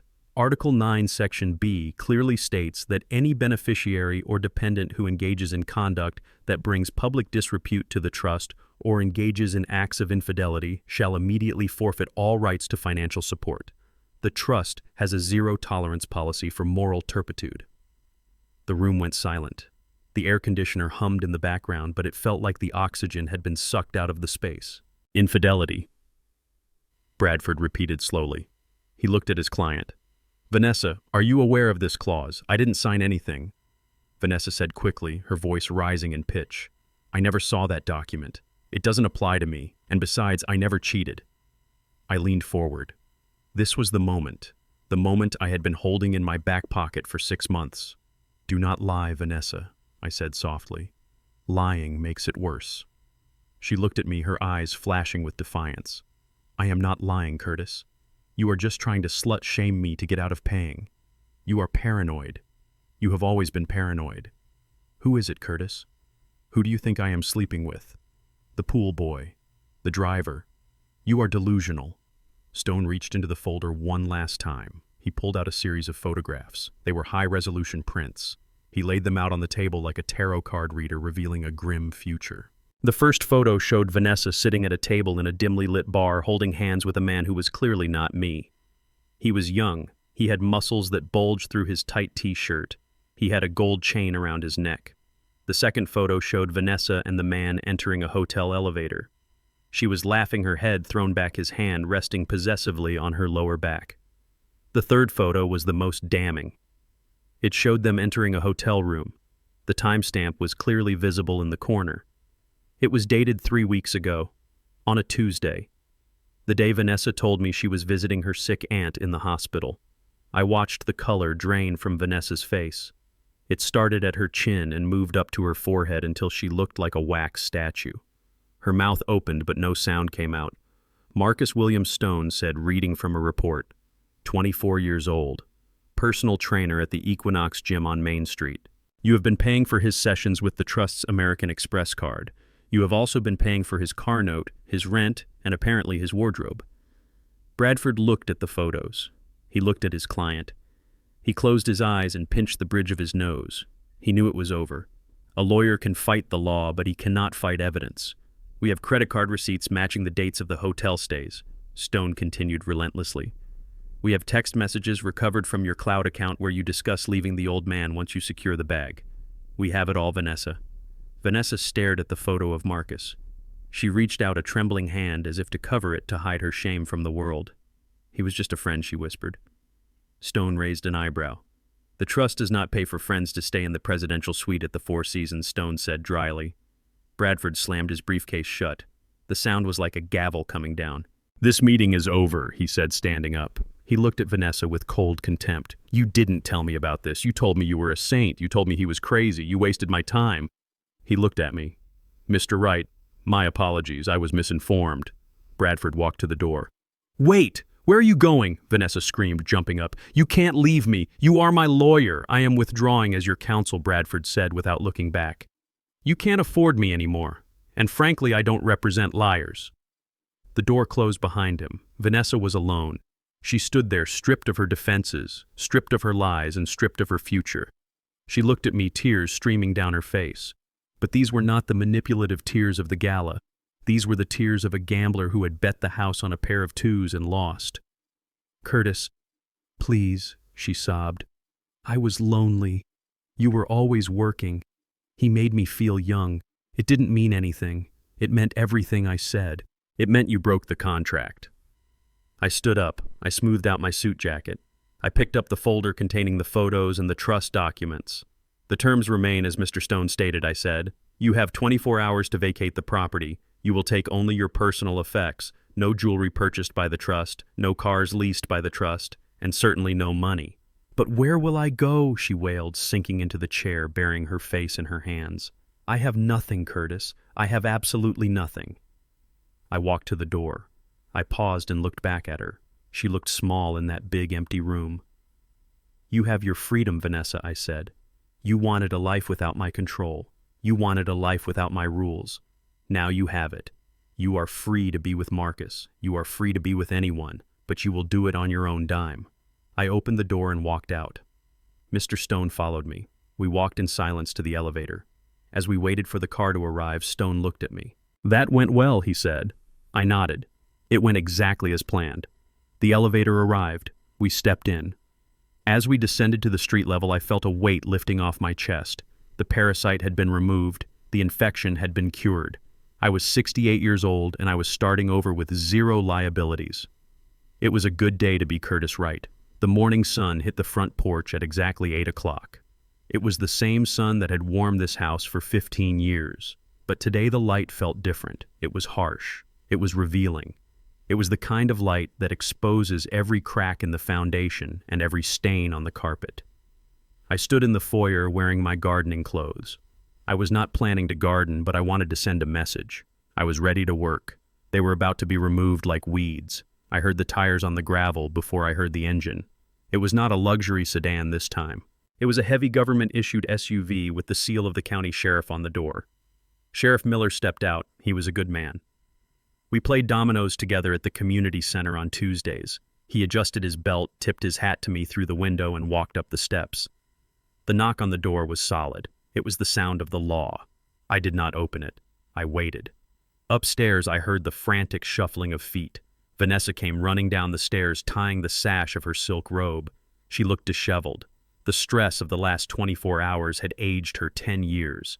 She saw me standing there leaning against the wall with my arms crossed, and she glared at me with pure hatred. "Who is that?" she hissed. "Answer it and find out." I said. She pulled the door open. Her face instantly transformed into a mask of polite confusion when she saw the uniform. "Sheriff Miller," she said, forcing a smile that didn't reach her eyes. "Is everything okay? Has something happened?" "Good morning, Mrs. Wright," the sheriff said. He did not smile back. He held a clipboard in his hand.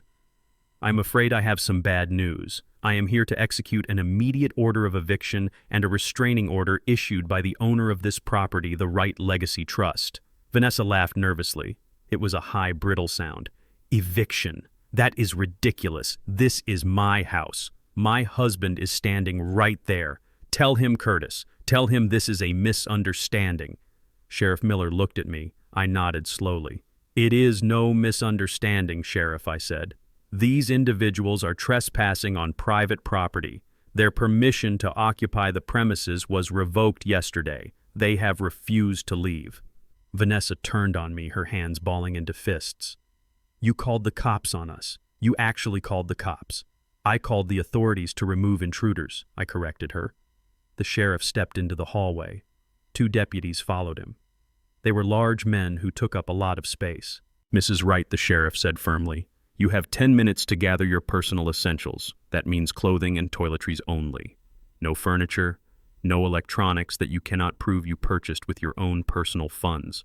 And considering your accounts were frozen yesterday, I assume that is very little." "This is illegal," a voice boomed from the top of the stairs. Hunter was standing there. He looked terrible. His eyes were bloodshot, and he was wearing the same clothes from the night before. He gripped the banister, swaying slightly. "You can't kick us out without a 30-day notice," Hunter shouted. "I know the law. I have tenant rights." "You are not a tenant's son," the sheriff said, looking up at him.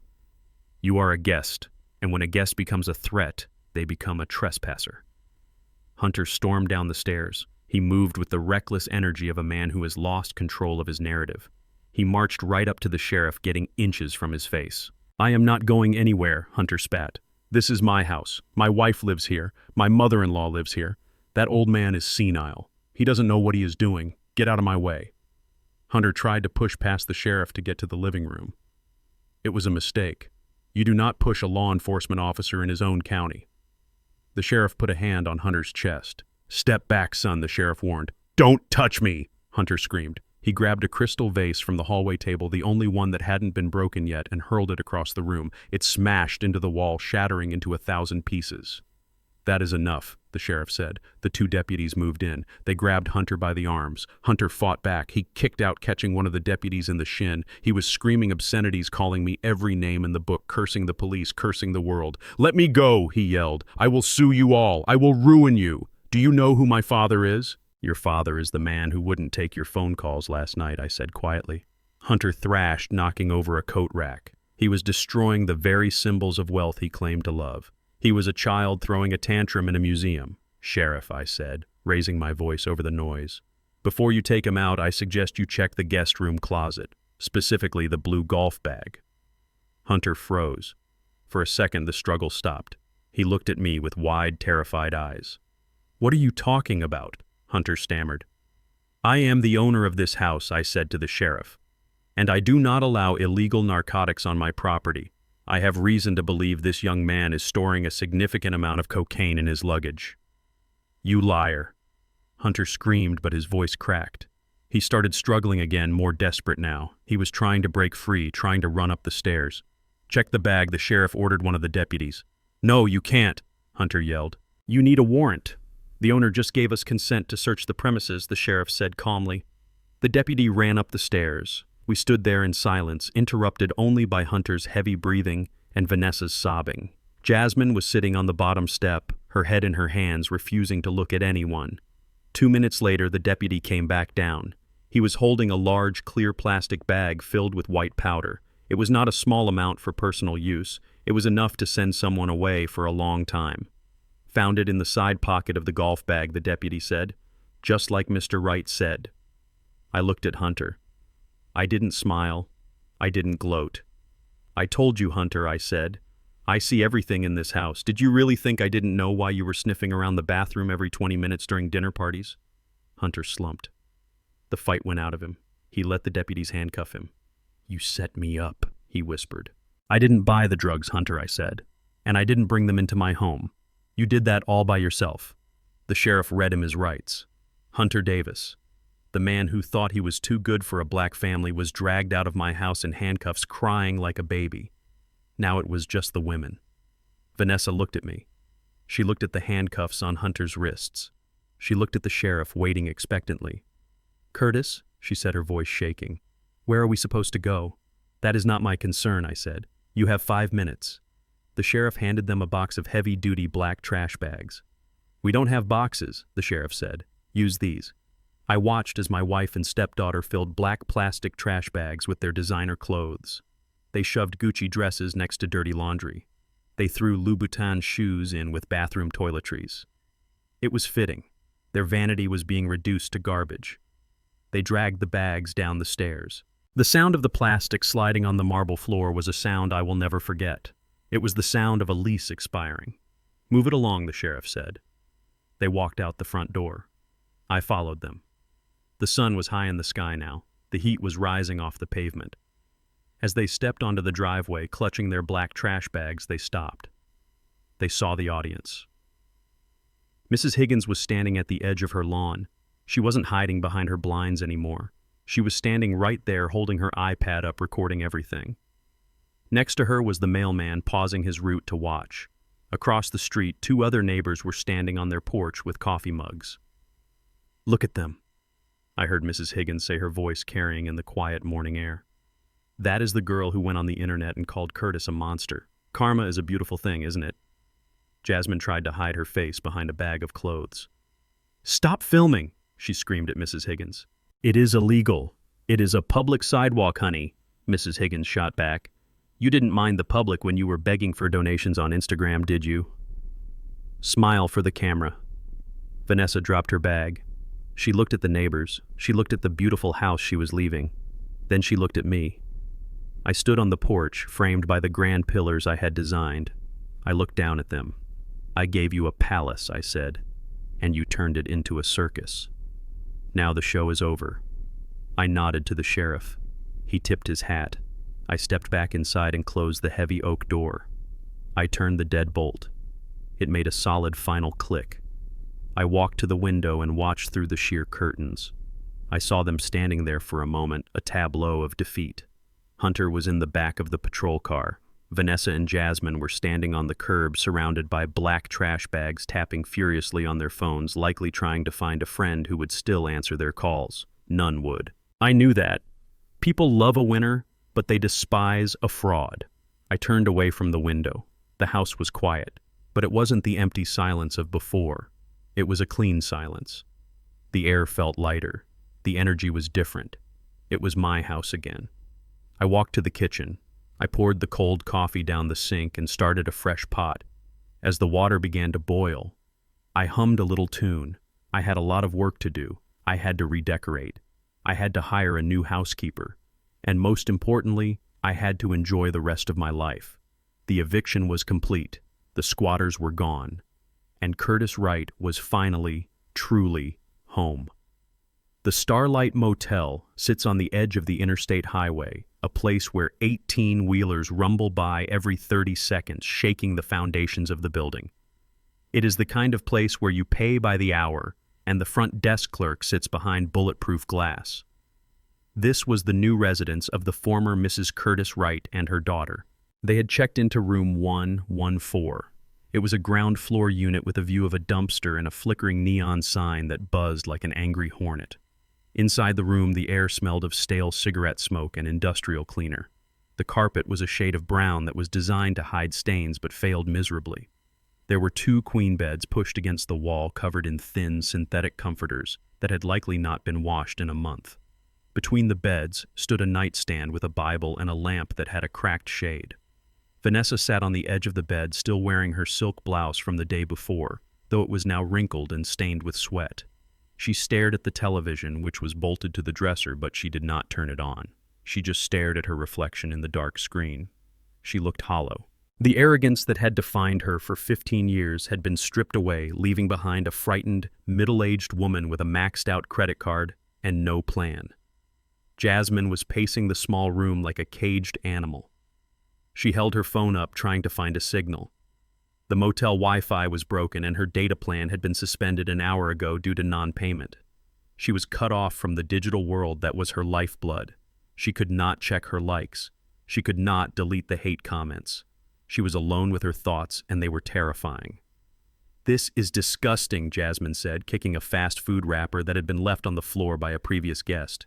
"I can't stay here, Mom. I can feel the bugs crawling on me. We have to call someone. We have to go to a hotel. A real hotel. We have no money." "Jasmine," Vanessa said, her voice flat and lifeless. "I have $40 in cash. That is it. That has to last us for food." $40. Jasmine scoffed. "That is not even enough for a salad at the club." "We are not at the club," Vanessa snapped. "We are in a roadside motel. Get used to it." The sound of a siren wailed past on the highway, causing both women to jump. The walls were paper thin. They could hear the couple in the next room arguing over a drug deal. They could hear the shower running in the room above. Every sound was a reminder of how far they had fallen. Just 24 hours ago, they were drinking vintage wine in a mansion. Now they were rationing tap water from a bathroom sink that dripped relentlessly. Vanessa lay back on the bed, staring at the water stains on the ceiling. She was trying to calculate her next move, but the math always ended in zero. She had no skills. She had no degree. She had burned every bridge with her friends who were now ignoring her texts. She was 52 years old and she was homeless. Someone knocked on the door. Both women froze. It wasn't the police knock. It was an impatient, aggressive knock. Jasmine ran to the peephole. "It is Hunter," she whispered, her face lighting up with a flicker of hope. "He is out. He came for us." "I knew it," Vanessa said, sitting up and smoothing her hair. "I knew he wouldn't leave us." "Open the door, Jasmine." Jasmine unlocked the deadbolt and threw the door open. Hunter stood there. He looked worse than he had in the morning. His expensive shirt was torn at the collar and he smelled of the county jail holding cell, but he was free. His parents had posted bail the moment the charges were filed, desperate to keep their family name out of the mud. "Baby, you are here," Jasmine cried, reaching out to hug him. "I was so scared. Take us out of here. Take us to your parents' house." Hunter stepped back, recoiling from her touch as if she were contagious. He didn't step into the room. He stood in the doorway, letting the humid night air and the exhaust fumes drift inside. "I am not taking you anywhere," Hunter said. His voice was cold, sober, and dripping with contempt. "What do you mean?" Jasmine asked, her hands freezing in midair. "We are married. We are in this together." Hunter laughed. It was a cruel sound. "We are not together. My lawyer filed the annulment papers an hour ago. He cited fraud. You presented yourself as a woman of means, and you are nothing but a pauper." "Annulment," Vanessa said, standing up. "You can't do that. You have been married for a year." "I can do whatever I want," Hunter spat, looking at Vanessa. "My father hired the best criminal defense attorney in the state. He is going to get the drug charges dropped. He is going to say you two planted them on me. And frankly, who is the jury going to believe? The son of a surgeon or two desperate women who just got evicted for being leeches?" Jasmine began to cry, great heaving sobs that shook her body. "Hunter, how can you say that?" she wailed. "I loved you. I stood by you when Curtis attacked you." "You stood by me because you thought I was your meal ticket," Hunter interrupted. "But let us be honest, Jasmine. The only reason I looked at you was because of the money. I tolerated your loud mouth and your tacky clothes because I thought there was a trust fund waiting for me. But now I know the truth. You are just a broke girl from the wrong side of the tracks playing dress-up." He looked her up and down his face, twisting into a sneer of pure disgust. "You are a parasite," he said. "You and your mother. You latch onto men and suck them dry." Curtis was right about one thing. I should have stuck to my own kind. The words hung in the air, heavy and toxic. "Your own kind," Vanessa whispered. "Yeah, my own kind," Hunter said, stepping back toward the parking lot where his father's car was waiting. "People who belong in country clubs, not people who belong in motels. You people are all the same, loud, flashy, and broke. Do not contact me. If you do, I will file a restraining order." He turned and walked away. He didn't look back. Jasmine ran to the doorway, screaming his name, but he just got into the waiting sedan and drove off, leaving them in the dust and the noise of the highway. Jasmine slammed the door shut and collapsed against it, sliding down to the dirty carpet. She buried her face in her knees, screaming into her hands. "He left me," she sobbed. "He called me a parasite. He called us you people. Vanessa stood in the center of the room. The shock was wearing off, replaced by a simmering rage. She looked at her daughter curled up on the floor. She didn't see a victim. She saw the reason for her ruin. "Shut up," Vanessa snapped. "Stop crying. It is pathetic." Jasmine looked up, her mascara running down her cheeks in black streaks. "Pathetic," Jasmine screamed, scrambling to her feet. "You are the one who is pathetic. This is all your fault." "My fault," Vanessa yelled back, stepping closer to her daughter. "I gave you everything. I found Curtis. I secured the bag. All you had to do was be charming. All you had to do was keep your husband happy. But no, you had to have a big mouth. You had to insult Curtis at dinner. I insulted him because you told me to," Jasmine shrieked, poking her mother in the chest. "You said he was weak. You said he was desperate for our love. You told me not to respect him. She is not your daughter. Do not correct her. Those were your words, Mother. You signed our death warrant with those words." "I was trying to protect you," Vanessa shouted, shoving Jasmine's hand away. "I was trying to make sure you didn't feel inferior to him. I raised you to be a queen. You raised me to be a brat," Jasmine yelled, pushing her mother back. "And look where it got us. We are in a dump. I have no husband, I have no car, I have no degree, I have nothing because I listened to you." "Don't you dare touch me," Vanessa screamed, raising her hand to slap Jasmine. Jasmine caught her mother's wrist. Her grip was strong. She wasn't the little girl anymore. "Don't," Jasmine warned, her eyes blazing with a mixture of hatred and despair. "You are not the lady of the manor anymore. You are just a broke old woman in a motel room. You have no power over me." Vanessa pulled her hand back, her lip trembling. She looked at her daughter and she saw a reflection of her own failures. She saw the monster she had created. "I wish I had never brought you into that house," Vanessa whispered. "I should have left you with your grandmother. You ruined my marriage. And I wish you had left me there," Jasmine spat back. "At least then I would have learned how to work for a living instead of learning how to be a gold digger like you." They stared at each other, breathing heavy in the cramped room. The air conditioner rattled and wheezed, blowing stale air onto their heated faces. They were trapped. They were bound together not by love, but by their shared catastrophe. They had clawed their way to the bottom, and now they had nowhere else to go but at each other's throats. Vanessa turned away and sat on the bed, turning her back to her daughter. Jasmine went to the other bed and curled up, facing the wall. Outside, the neon sign buzzed on and off, illuminating the room in a harsh red light. It was the color of danger. It was the color of the hell they had built for themselves, brick by brick, lie by lie. And the long night had only just begun. The smell of burnt bacon and stale coffee grease is a smell that sticks to your skin. It seeps into your pores and follows you home like a stray dog. For Jasmine, this was her new perfume. 2 weeks ago, she smelled of Chanel No. 5 and fresh-cut peonies. Now she smelled like the Burger Barn on 4th Street. I parked my truck across the street and watched her through the window. I wasn't there to gloat. I was there to inspect the progress of the demolition. But seeing her there wiping down a sticky table with a gray rag was a demolition of a different kind. She was wearing a polyester uniform that was 2 sizes too big. The bright orange fabric clashed horribly with her skin tone, a fashion disaster that the old Jasmine would have mocked mercilessly on her blog. But the old Jasmine was gone. In her place was a tired, angry waitress named Alice, according to the name tag she had borrowed because she couldn't afford to buy her own. I watched her navigate the lunch rush. She looked exhausted. Her feet, which had spent the last decade in Italian leather, were now crammed into cheap, non-slip sneakers from Walmart. I could see her wincing with every step. A large man in a trucker hat waved his empty coffee mug at her. "Hey, sweetheart," he bellowed, "more Java over here. And try to smile. You look like you were at a funeral." Jasmine didn't smile. She walked over to the coffee pot. Her shoulders slumped. As she poured the coffee, her hand shook. A few drops splashed onto the table. "Watch it," the man snapped. "You are clumsy." "I am sorry," Jasmine mumbled. Her voice was barely a whisper. This was the girl who used to scream at waiters if her sparkling water wasn't chilled to exactly 40 degrees. Now she was apologizing to a man who probably hadn't tipped a server since 1995. The manager, a short, red-faced man named Rick, stormed out of the kitchen. "Jasmine, pick up the pace," Rick shouted. "Table 4 has been waiting for their fries for 10 minutes. If you can't handle the heat, get out of the kitchen. I have 10 other girls waiting for this job who actually want to work."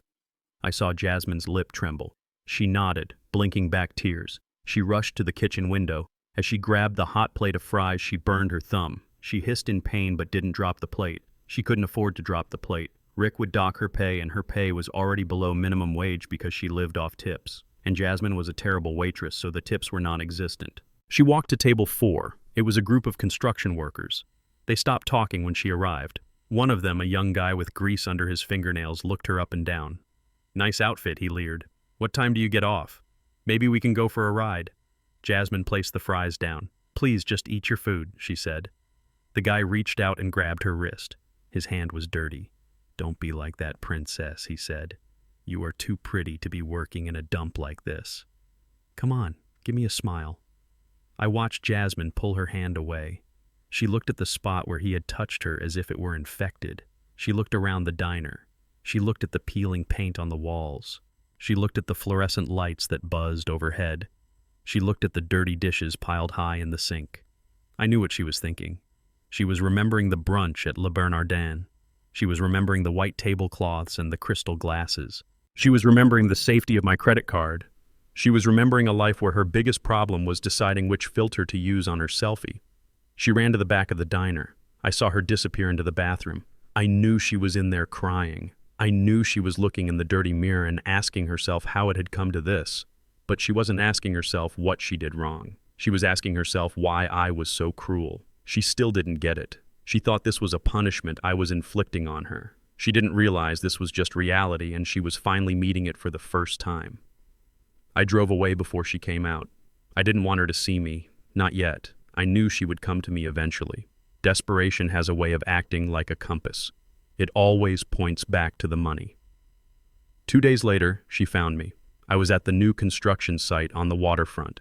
It was a massive project, a mixed-use development that would revitalize the downtown area. I was wearing my hard hat and holding a set of blueprints discussing the foundation poured with the foreman. The sun was setting, casting long shadows across the steel beams. I saw a figure walking toward me from the gate. She was walking slowly, hesitating with every step. It was Jasmine. She was still wearing her waitress uniform, but she had tried to clean it up. She had put on lipstick. She had brushed her hair. She looked like a child playing dress-up in a costume that didn't fit. I signaled the foreman to give me a minute. I walked over to the edge of the site, away from the noise of the jackhammers. I stood there waiting for her. She stopped 10 feet away. She looked at me. Her eyes were red and swollen. She looked thin. The stress diet was effective, I thought grimly. "Hi, Curtis," she said. Her voice was small. It was the voice she used when she wanted something. It was the voice she used when she crashed her first car. It was the voice she used when she overspent her allowance. "Hello, Jasmine," I said. I didn't step forward. I didn't open my arms. I stood like a statue. She took a step closer. She wrung her hands together. "I saw you," she said. "I saw your truck outside the diner the other day. I was in the neighborhood," I said. "The burgers there are terrible, by the way. Too much grease." She let out a choked laugh. It was a pathetic sound.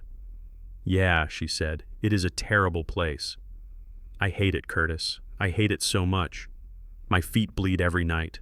The manager screams at me. The customers touch me. I can't do it anymore. I am not built for this." "You are built for whatever you have to be built for," I said. "Humans are adaptable." She looked at the ground. Then she did something I had not expected.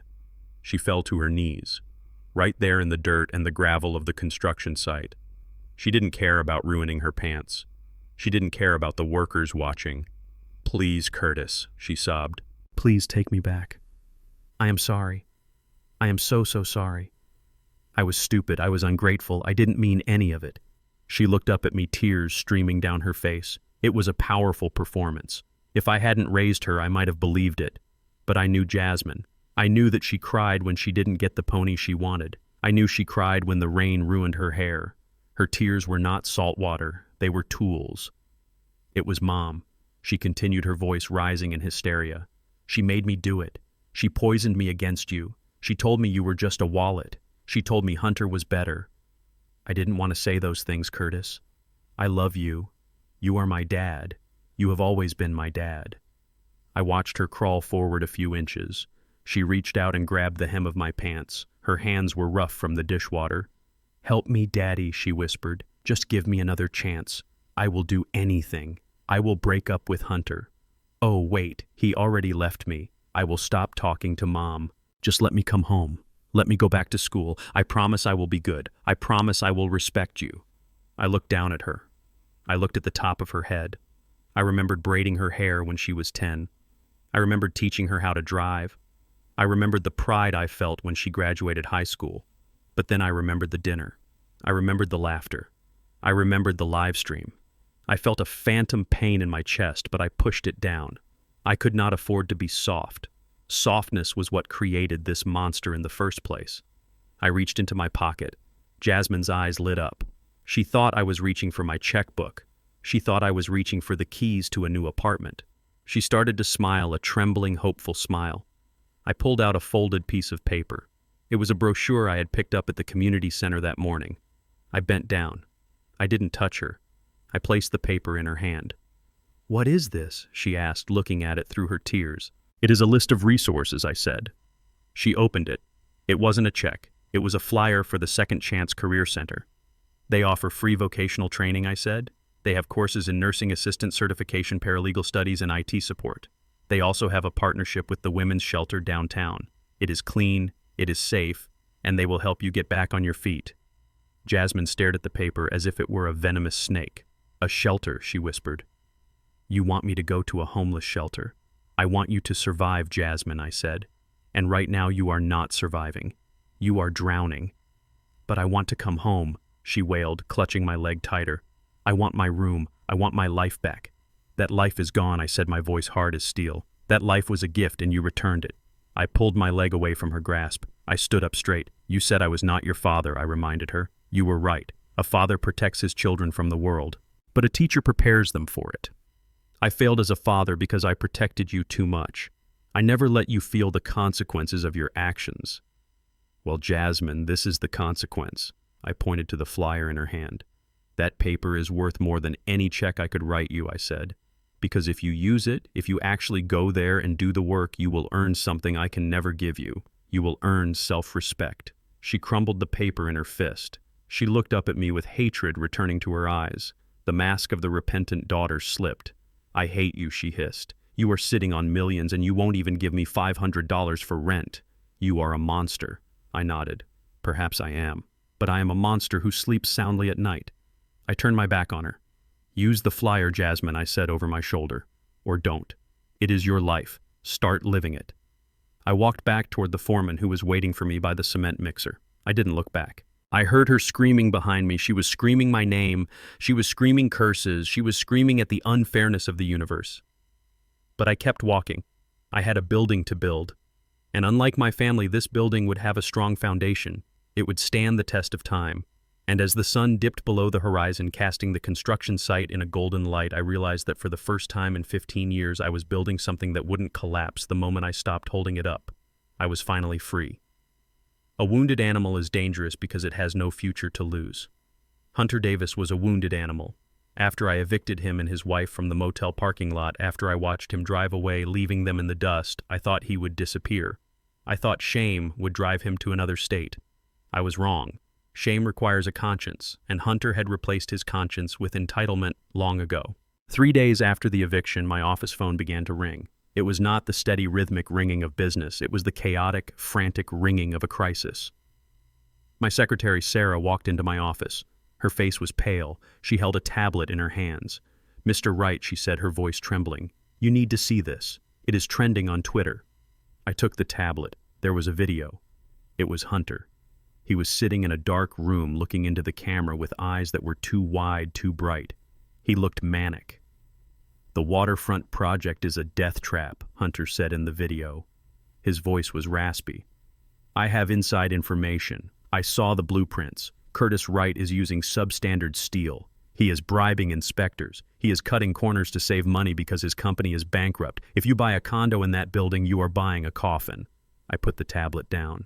I looked out the window at the skyline I had helped build. "Is it true?" Sarah asked softly.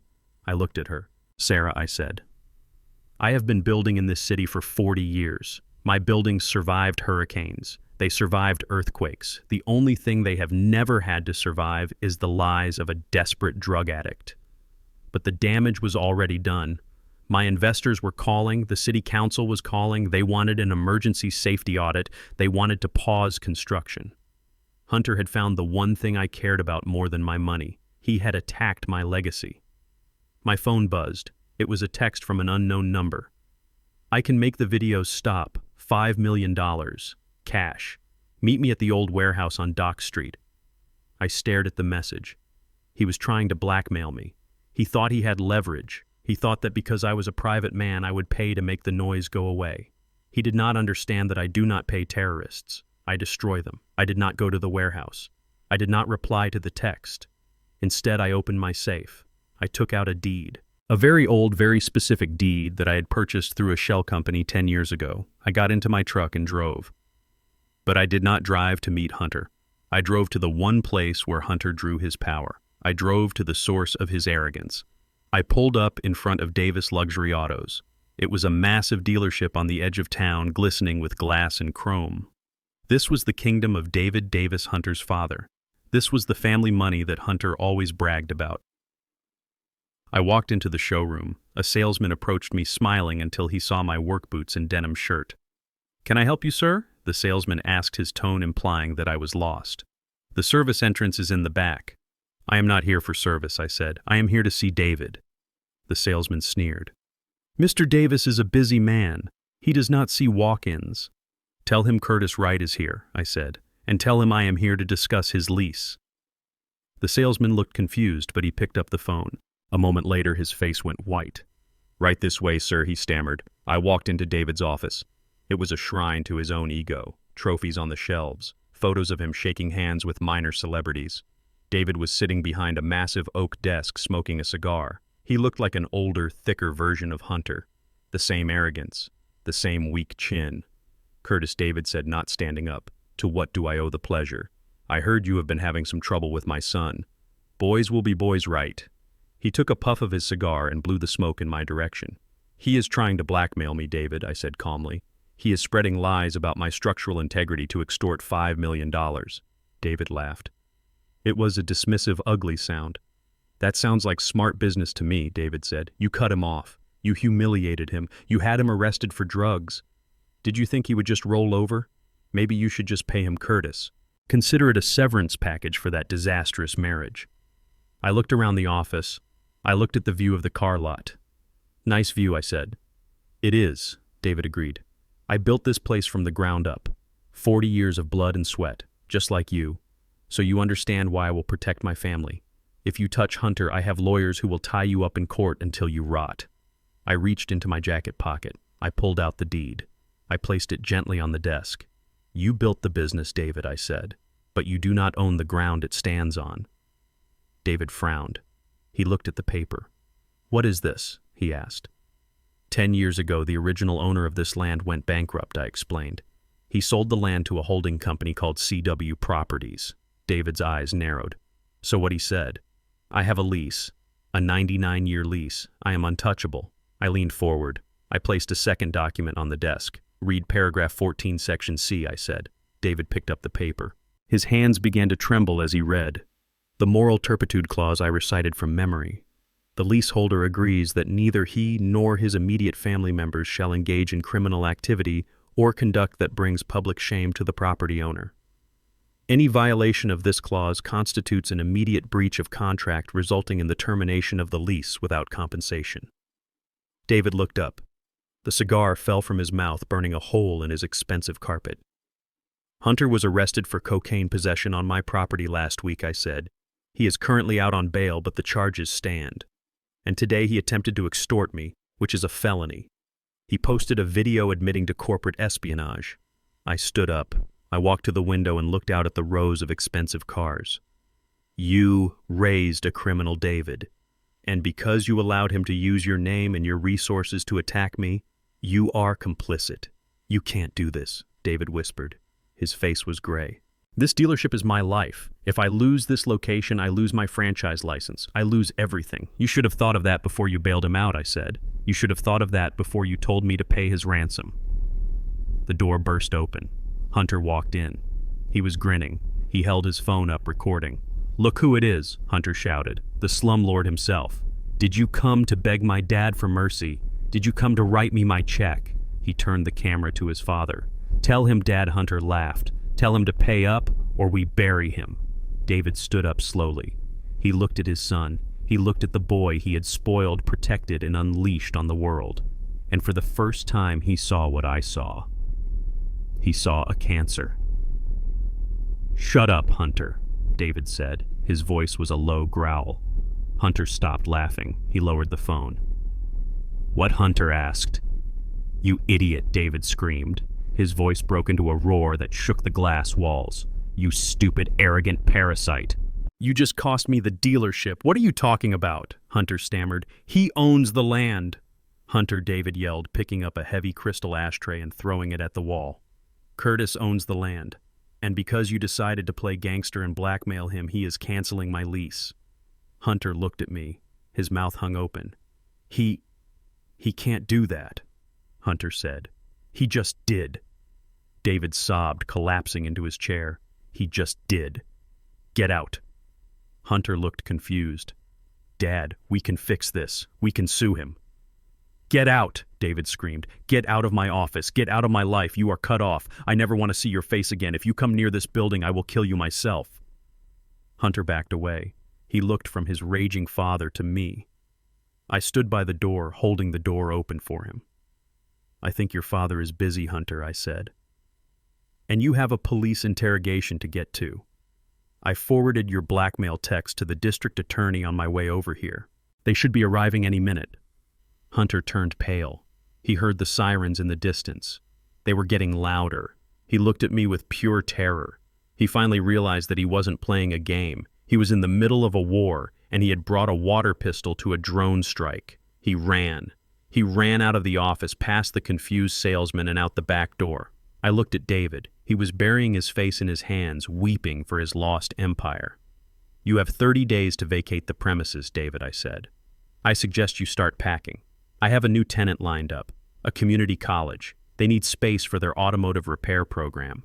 They teach kids how to fix cars, not just how to drive them." I walked out of the dealership. I walked into the bright afternoon sun. The sirens were close now. I saw the police cruisers turning into the lot, heading for the back alley where Hunter had fled. I got into my truck and turned the key.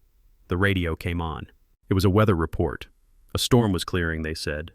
Clear skies ahead. I put the truck in gear and drove away. The rumors would die.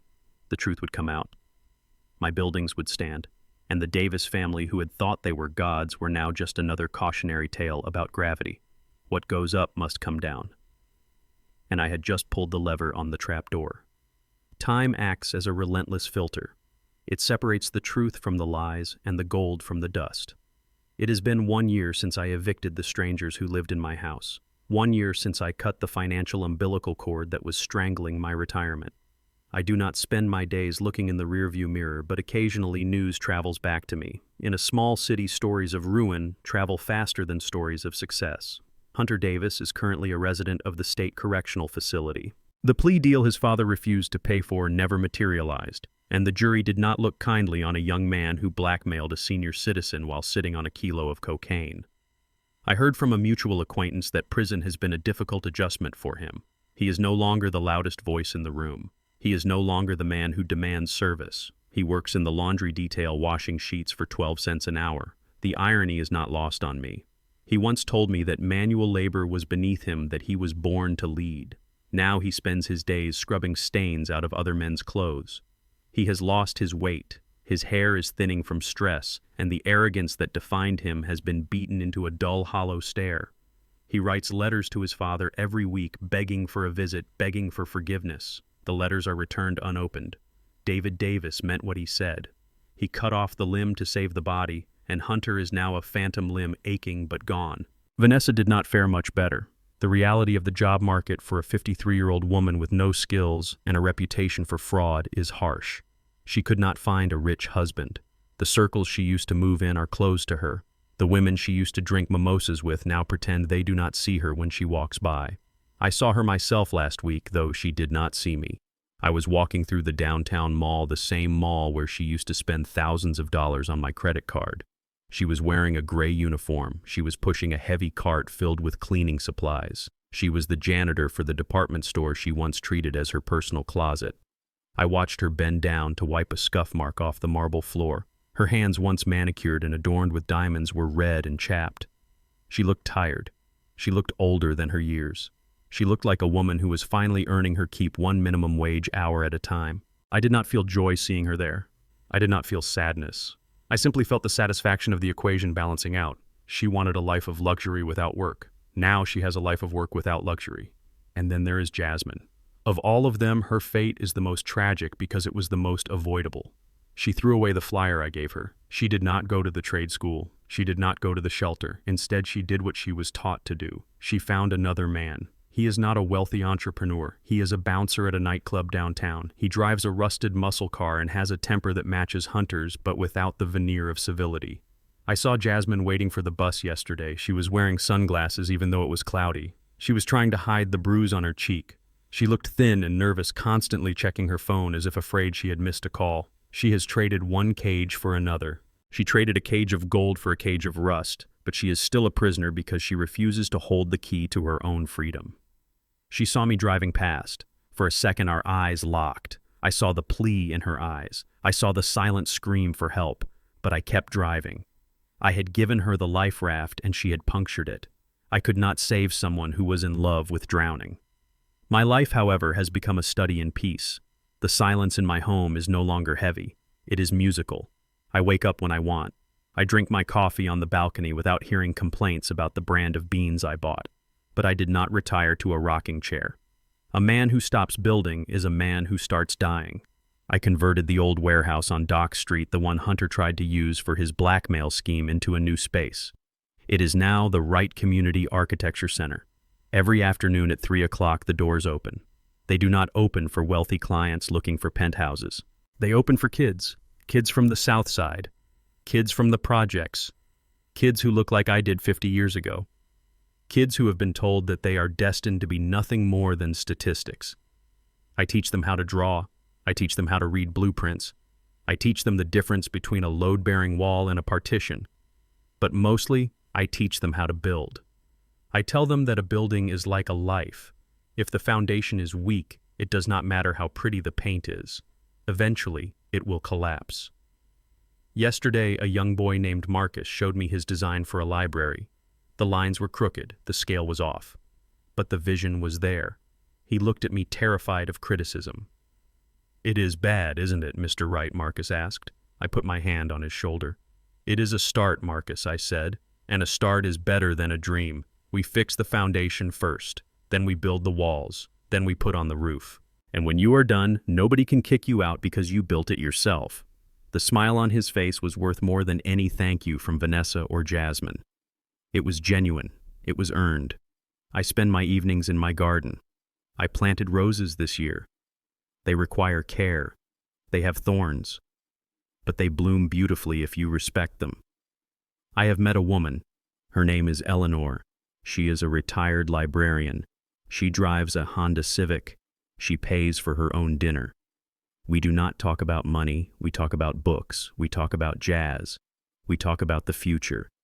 She does not need me to survive, and because of that, I enjoy her company.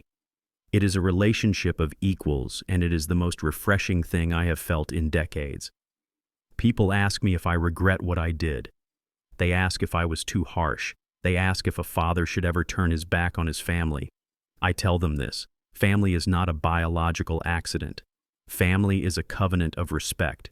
It is a two-way street. You cannot drink from a well, every day poison the water, and then complain when the well runs dry. I am Curtis Wright. I am 69 years old. I have lost a wife. I have lost a stepdaughter. I have lost a son-in-law.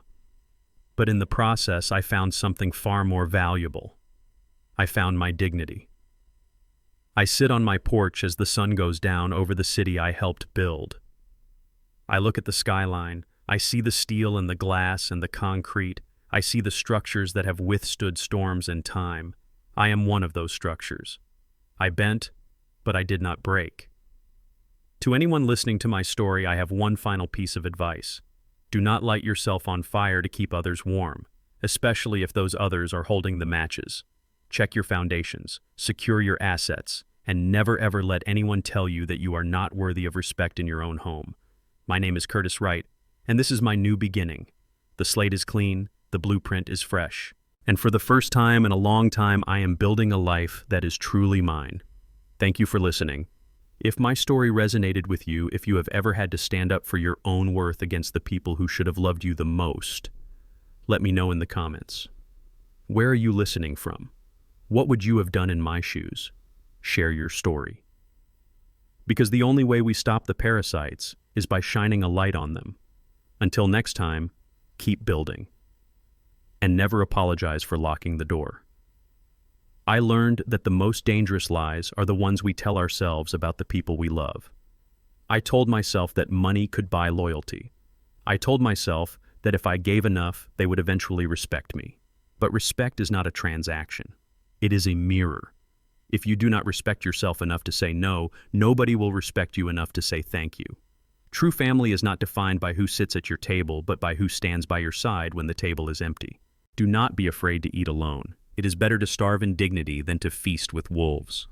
If this story reminded you of your own strength, please hit the like button and subscribe for more stories about justice and redemption. I want to know, would you have forgiven Jasmine, or did I do the right thing? Let me know in the comments below.